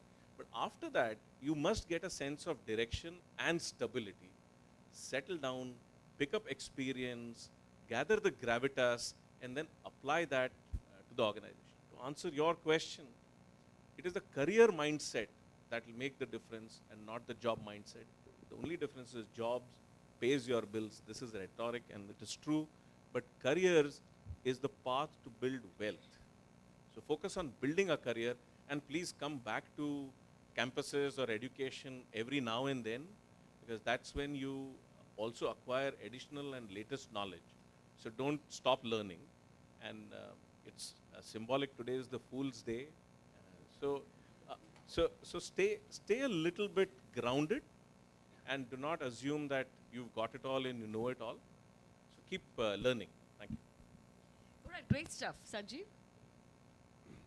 I think, and this is something which I tell my team and people when I kind of go and talk to.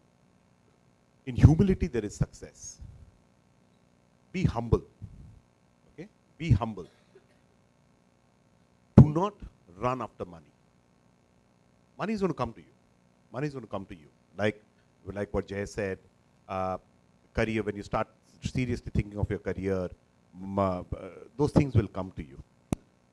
Be extremely adaptable. Things are going to change. Organizations are going to change, the technology, there'll be chat GPT, AI, IoT, a lot of things are going to come in. Absorb and then adapt. That is to help you all not to become dinosaurs. And also to what Jay said, for the next 10, 15 years is going to be the India story. We are on a very, very strong wicket. Whether it is all industries, whether it is BFSI, whether it is industrial manufacturing, whether it is technology. And believe me, 1991, 92, people rode the wave. This is a time where all of you all will ride the wave. So be open, be humble, and be always adaptable. That's all. Great stuff. I'm just going to turn this over to Nalini, because there are more than one question I have here on what kind of upskilling and skilling opportunities are there. What should students prepare for? What is it that organizations are actually looking for? So, in terms of upskilling, reskilling, training, learning, all of that, organizations post-pandemic, there's been because of technology, there's been a sea change or a disruptive change in the way you skill people. You now have different formats of programs, different formats of learning. So it's an evolution right now. I'm not sure, I'm just speaking about for us right now in BSF. We also have gone to a model where you have, skilling in terms of short-term assignments here within the country, different jobs, different, so because of the different formats we are also experimenting with. So there's a huge job-based or a small assignment-based skilling which is there. There is also classroom. There's also remote and all of that. So organizations are investing a lot in reskilling and upskilling, and it's different in different things. But I must tell you, there's a lot of opportunity out there, irrespective of whether you are linked to a company. You have huge opportunities right now to take on the net, online training, skilling, learning. The government is spending a lot of energy on this. So what you need to do is to be a bit more agile, bit more focused, and have your antenna to the ground as to what opportunities available outside. Super. Should we get Anis in? Anis, mindsets that will make them win in the new economy. I tell my children and my nieces and my nephews, don't stop being a child. Everything we just spoke about, being adaptable, being humble, being open-minded, and all of that. If you think about a child, I have seen child being born, from a womb to the outside world, as all of us have been children at one point of time, we've known how to adapt. And unfortunately, when we grow up, the society teaches us less of that and tell us to be in conform, be in that lane, do this, do that. And children don't do that. We never listen, we did our own stuff. So don't stop being a child. And the reason why I'm saying that, as a child, we have a lot of passions, we have a lot of things to do. And this is one thing which I tell my child and my children, learn how to build a key-shaped skill, not a T-shaped skill. What is a difference? You know what key is? Chabi, the olden chabis which had multiple grooves. Okay? Learn how to be domain and have multiple domains rather than having one single domain which is a T-shaped skill, which is wrong. And learn how to build your passions also. Many of you would be artists, many of you would know how to, we had somebody who was singing beautifully. Don't lose that as individuals, because those do come in handy. And if you look at the 2030 report of the World Economic Forum, the best paying job will be the creative skills and the librarian skills in 2030. It's not technology, it's not AI, it's not being a data scientist. None of those skills are going to be the highest paying jobs. The highest paying job in US is being a nurse. Yeah, and nurse are caregivers. So that's the most important piece. It's not about learning these skills. So when you're thinking about that skills, don't lose the skills which you have, and we all have. So don't forget being a child. I would just say that. So I think this is perfect time to bring you in on the chat GPT piece and how AI is disrupting the workplace, and just a bit on how will that change the way in which you can sustain jobs and careers. careers. That we are probably losing the audience. They must be Okay. getting hungry. So Yeah. maybe just a quick 30 seconds on ChatGPT, and then maybe, with your permission, we Sure. can move to Q&A. Of course. So prompt engineering is the new skill. If you've still not dabbled with ChatGPT, please do that right away. It's all of you have. So fantastic. Please do. I can give you 3 tools right now that you can use, and your educators will not be able to catch you. So use ChatGPT. Use ChatGPT to generate your essay. Use DupliChecker to check for plagiarism. Use Quillbot to rephrase it. You're at home. See, you're going to have... And to the educators, I'll give you one tool to check whether it was machine generated. But that's separate. So I think I want to just add to that, to be able to say, I think it's very important for us, especially in HR, while that's, some great hacks there and good fun, is that to never lose sight, especially as you're living in an era where there's constant disruption with technology, is to not lose sight of the fact that finally, the non-dispensable jobs, the jobs that can never be dispensable actually require your ingenuity, your creativity, your ingenuity. To Anis's point, keep that alive. That's the part that's never going to get replaced. No AI can replace that, right? So that's what you really need to develop so that you can bring that into what it is that you're offering in a workplace. Let me tell you, all the AI and all the other technology that you're seeing around you are just raising the bar on what you will need to do to remain relevant. Yeah, and that's what it's going to do. It's going to raise the bar on being able to make you excel even further. And that's what this is really going to be all about. I wanted to quickly add on my inputs on what kind of mindsets will make you win in the new economy. And I'm going to just leave you with 2 or 3 ideas. So I think the first thing is I'm going to allude to what they said around learning agility. And I think that learning agility piece is easier said than done. In my own experience, I find, especially as we hire young people in the organization and the rest of that, that, you know, you're the children of the knowledge era, right? You got to be the experts on the internet. I mean, I'm amazed at how underutilized that really is. For a lot of you, your web 2.0 products is what you really know when you're actually, your social media is what you're really good at when you're saying technology. And you still have young people who come into an interview and say, I don't know Excel. And I'm just trying to say that Excel and PowerPoint, you can't not know it. You came out of a B school. It's a presumption when someone's hiring you. You know what I'm saying? So develop the skills that are relevant and are required on the job. So to say, but I know Instagram is great. I mean, you know what I mean? I know a lot of people do a lot of digital marketing, and it'll be useful to be able to bring those insights in. Nothing's wasted. I'm just trying to say you cannot come into the workplace without having the skills that are required in the workplace. And I think as children of the knowledge era, people who are coming out of the knowledge era, not being able to utilize the source of internet is a surprise to me, frankly. And I think that it must be developed. It should be part of your curriculum on how well you're being able to utilize it for research purposes and the rest of that. The second thing is look at the revolution with knowledge. I mean, just about, even if you want to learn it in 15 minutes, it's available. You want to know it in 10 minutes, it's available. You want to know it in 5 minutes, it's available. Do not give yourself the permission for ignorance, is what I'm going to really tell you. I'm amazed at the number of people who are ignorant and don't know things, even experienced people. Like, why are you giving yourself the permission for ignorance? Do not give it. It's so easy to get access to it now. You cannot remain ignorant, you know. It is an indication of your recklessness and laziness if you have not bothered to even invest 10 or 15 minutes in being able to learn something. So I'm going to redefine learning agility as being genuinely interested in knowing.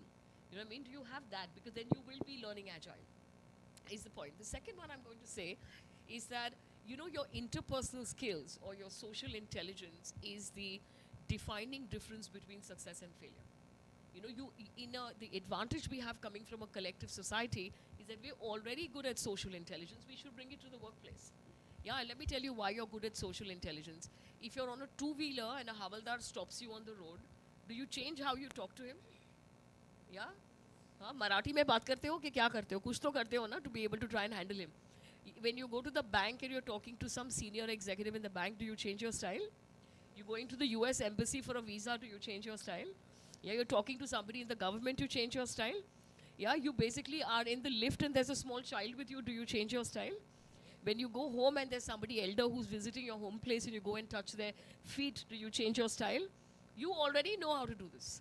So the point is, please bring in that adaptability of relationships that you know personally to the workplace. I don't know what it is that makes people feel that they have to pretend to be somebody else in the workplace. Bring your authenticity to the workplace. Bring your authenticity to school. You know what I mean? And I promise you'll have a great time, which is my last point to you. That all of it, having corporate careers, is so fun. It's so fun. And I'm saying come in there and have a blast. Yeah, don't get stuck up with, oh, but somebody else is doing something, so I'm keeping up with the Jones and I'm making my decisions. Listen to the beat of your own drum. You figure what you're good at and go after that. And I know it's difficult in the era of social media to not keep up with the Jones, but I'm going to ask you to be able to create your own trajectory and your own life. Be happy, you know what I mean? Just doing what it is that you want to do. And I promise you, I have 33 years in the corporate world, and I'm still having a blast. It's fun, and it's so fun. And I'm saying, come in and have a blast. That's what I'm going to tell you. Yeah, anyone else? Yeah, that's it? All right, so we want some questions from the audience. I have them here, but, you know, let's have 1 or 2 questions from the audience. Anyone who wants to stand up and ask? There's a question here on work-life balance. Is there anyone who wants to ask that question? I know it's a very popular question for your generation, so please ask.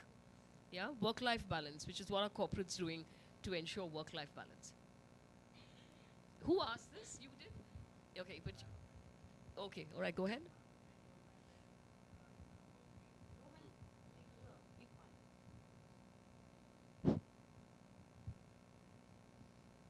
So, ma'am, many of my friends are right now working. Yeah, go ahead. We can hear you. Yeah, working. So, ma'am, most of them are doing work from home only, as you were saying, and a few of them left their jobs for reasons like break. they still haven't decided what they have to do. So they started doing a online course and something to upskill them. But still, they are feeling that if they go into a job again, they won't have the same work-life balance as they have. So, what should we do to change the mindset? One of the panelists want to take this? Jaideep? You want to change your friend's mindset. Why? I'm in the same peer group, so No. See, work-life balance is a very personal decision. You choose how much work and how much life, and the work rewards will be different, the life rewards will be different. You want to have more of life, you will enjoy the nature, time with family, you will build bonds, you learn art and so on and so forth. You work more, you generate career opportunities, you generate wealth, you strike your balance. It is not the organization's responsibility. It is not your friend's responsibility. At some point, probably your teachers, professors, and parents might nudge you in a direction, but solely your this thing. I mean, don't lay that responsibility on anyone else. Especially this generation should not. And you may also have heard of beyond work-life balance is something called work-life integration now. You know, where both sides of your life intersperse, and you can, you know, make it seem seamless. So for this generation, make it a choice. So I think it's an interesting discussion. We should carry it outside. What is work? What is life? We should try and have a larger conversation on it. I think I want to be able to bring this to a conclusion. You had a question? Yeah, you raised your hand. Yeah. So my question was, like, how can business maintain a balance between? How can business maintain a balance between automation and efficiency, with the need to maintain human connection and empathy in workplace? Okay. Good question. Empathy and human connection with automation and efficiency. And I'm sure Jaideep will agree, everything cannot be automated. Okay, there is a cost of automation. So that's where the efficiency point really gets answered. That, okay, if this panel discussion would have been run by ChatGPT, it would have not been efficient enough, right? Somebody can argue that all these questions could have been answered by ChatGPT, but it would have not had that same human connection, same message, same emotions being passed on back to you. So automation has a cost, and cost not just from a real cost, but a cost of the outcome and how the outcome gets delivered. So the companies are evaluating that. So it's, yes, there is a balance. Some people, Maverick, may think, oh, everything can be automated. The answer is no, it is not. So there is a fine balance of automation, which also brings in efficiency, but the more important piece is human. And interestingly, Industry 4.0, you all said, oh, Industry 4.0 we are in. There's already a conversation that we are in Industry 5.0, and Industry 5.0 is about human in the loop. Okay, and that's where the new industry revolution is going to be, is the human in the loop, not technology or AI or digital transformation, which are the buzzwords which are going around right now. All right, I think that, thank you for that question. I'm going to try and now wind up this discussion for us, you know, with one word from each, one idea from each one of you to this audience.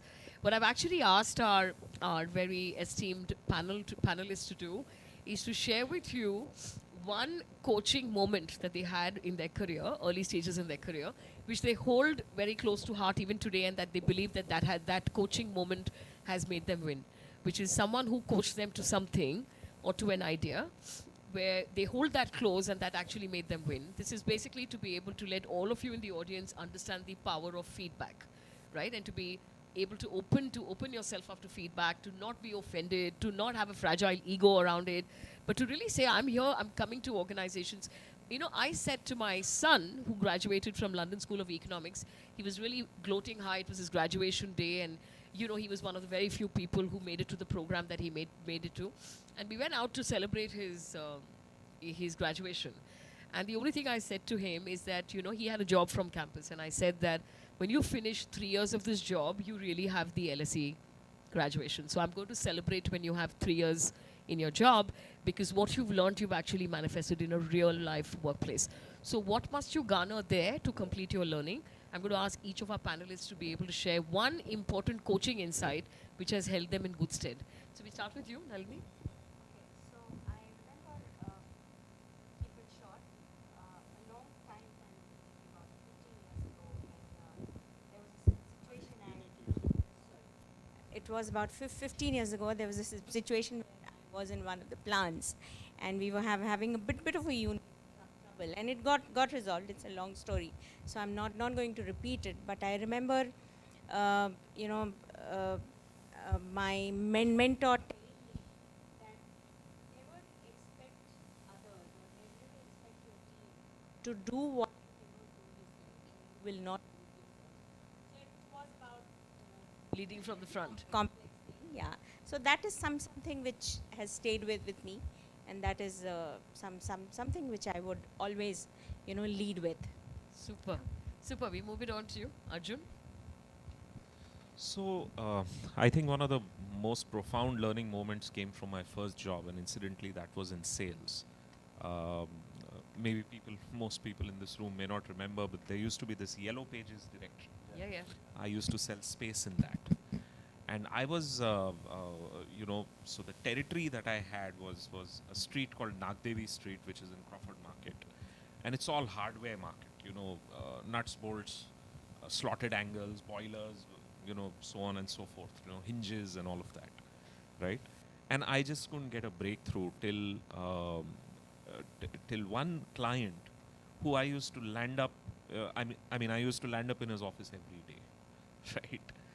And he caught me at a tea shop, and he said, "Chalo mere saath," and he actually made me sit in his office. And the first thing he said, मैं आपको business नहीं देने वाला हूँ, मैं आपको advice देने वाला हूँ. I said, okay. इससे पहले ना ये जो tie वाई पहन ये निकालो. इस market में ये नहीं चलेगा. I think that was such a profound statement that you need to figure out what your environment is and make changes to respond to that, right? What may work for you today, okay, that tie and whatever would work if my territory was to be Narban Point, but it certainly won't work in Crawford Market, right? I think that was a very profound learning moment. I'd like to share one more, which my boss said. We were working on this project, very, very complex, lots of different pushes and pulls. What we popularly call organizational politics, which is unavoidable. And I was really frustrated, and I went to my boss and I vented. And she said, look, people are not against you, they are for themselves. So again, I think this was about empathy, to understand where people are coming from, and again to really change your response and figure out what is your style best suited to the situation. Great stuff. Thank you for sharing. You want to give him a round of applause for sharing that, yeah? Thank you. Right. Lovely. Sanjeev? Okay, one advice which I kind of got very early in my career, and which I kind of still continue and still kind of has gone ingrained in me, is control the controllables. What is in your control? Be bothered on that. What is not in your control, remove the clutter. And you'll be in a much more better place to take decisions, move forward. That's all. Great stuff. Give him a round of applause for that. Thank you for sharing. You're right. Jaideep? Thank you. So before I give my concluding remark, on a serious note, the ethics of your board of studies requires you to disclose your usage of tools of AI. So don't forget that. And the editors of YouTube, please include that remark, because we left that on an open note.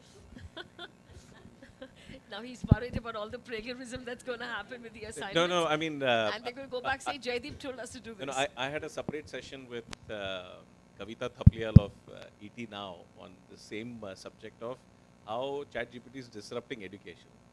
And there is a big adoption by the students and a big push from the educators. I mean, that's the new reality. People need to use that. But full disclosure is again very important. But anyway, coming to my concluding this thing, it's very simple. Be ready for the next level. Whether it's your skills, whether it's how you dress, whether it's your mindset. Don't do it for the level you are at right now. Do it for the next level. Because It will take you probably a year or 2 years to hit the next level, but then you're ready on day one. You're not trying to learn at that point of time. Thank you. Good stuff. Give a round of applause, please. Thank you. What about Anis? Can I say it in Hindi? Yeah, go ahead. Everybody understands this, right? I'll just say it will not take a long. This is a small story. Before this company where I'm working, I was sitting with my manager, right? And we were having lunch, and he's a Parsi. Anybody, and any Parsis here? Yeah. So, okay. If you know, they are very good with their language, right? Both Hindi and English, okay? So he asked me, Anis, क्या बनना है तुझे? I said, I'll not take his name, but I said, मेरे को आपका बनना है. नहीं, तुझे क्या बनना है? नहीं, मेरे को आप बनना है. He said, he abused me. I will not say that. So he said Ghelia, and then he said something else, right? He said छोटा सोच रहा है, बड़ा सोच. तो मैं बोला अच्छा, मुझे ना वो CEO की कैबिन चाहिए. हाँ, बड़ा सोचा अभी. And why he said that? वो बनने के लिए अभी prepare कर. So to his point, not the next level. Because if you prepare for the next level, then you stand there and then say, oh, I have to climb another one step. But if you prepare for being a CEO, everything else comes in between automatically. Yeah? So remember that whenever you think about your career, think that word Ghelia, and then everything else will fall into place. All right, give him a round of applause for that.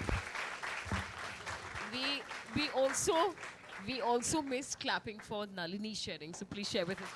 Give a round of applause to her. I'm just going to quickly tell you mine. All right, it's a very profound conversation with somebody who has mentored many entrepreneurs in her life, and she and her husband do this, social entrepreneurs who they have groomed.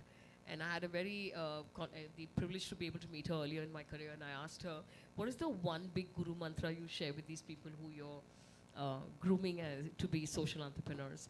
And she said something which is so powerful, I want you all to take it away in your careers, which is never enter a room and speak to a group of people or to anyone by believing that they are against you. Always believe that people are for you. If you're meeting them in an interview, they're for you, they want to hire you. You're meeting a potential client, they like your product, they're going to buy it. You're talking to a group of people, you're going to influence them, they're going to love everything that you're saying. So if you go in with that mindset, I think it was so powerful because she said that most people manifest their fear. That's what they actually do. And because they're so scared that they won't be able to sell, won't be able to impress, won't be able to get the job, they actually don't.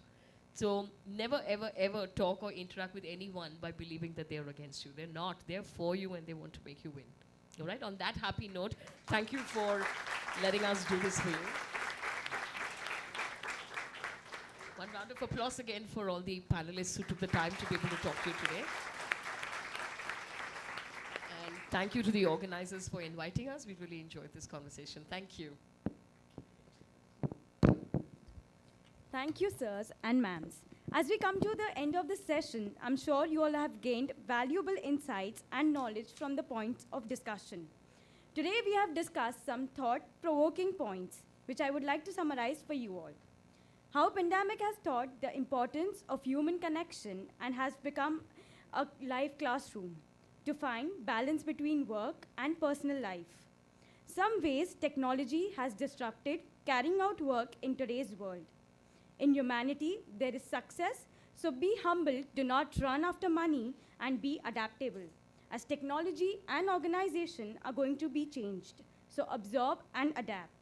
It is a career mindset and not the job mindset. How organizations are reinvesting in reskilling and upskilling. Lastly, the Indian workplace relies heavily on peer learning, and hence it is a question to think if we can build our careers at home. In conclusion, I hope all of us has found this event informative and thought-provoking. Let us take these key takeaways, apply them in our personal and professional lives to make a positive difference in our communities. Now, I would like to call Dr. Christina Shiju to deliver the word of thanks.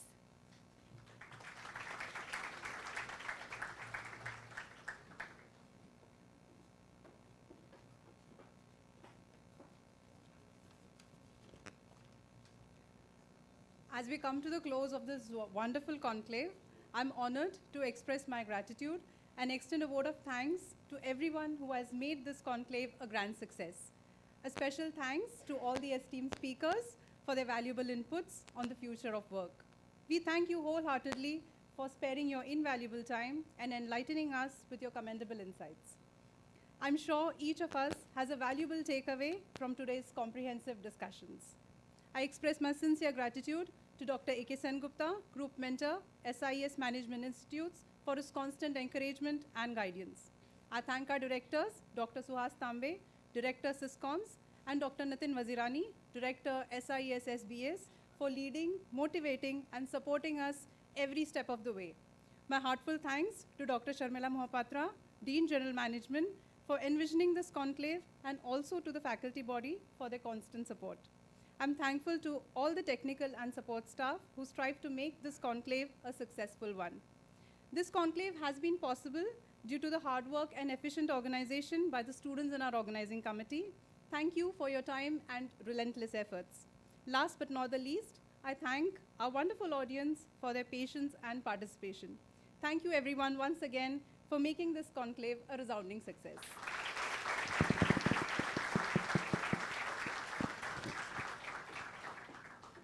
Thank you, ma'am. Students, we request to you to please remain seated while the dignitaries move to Kalpa structure.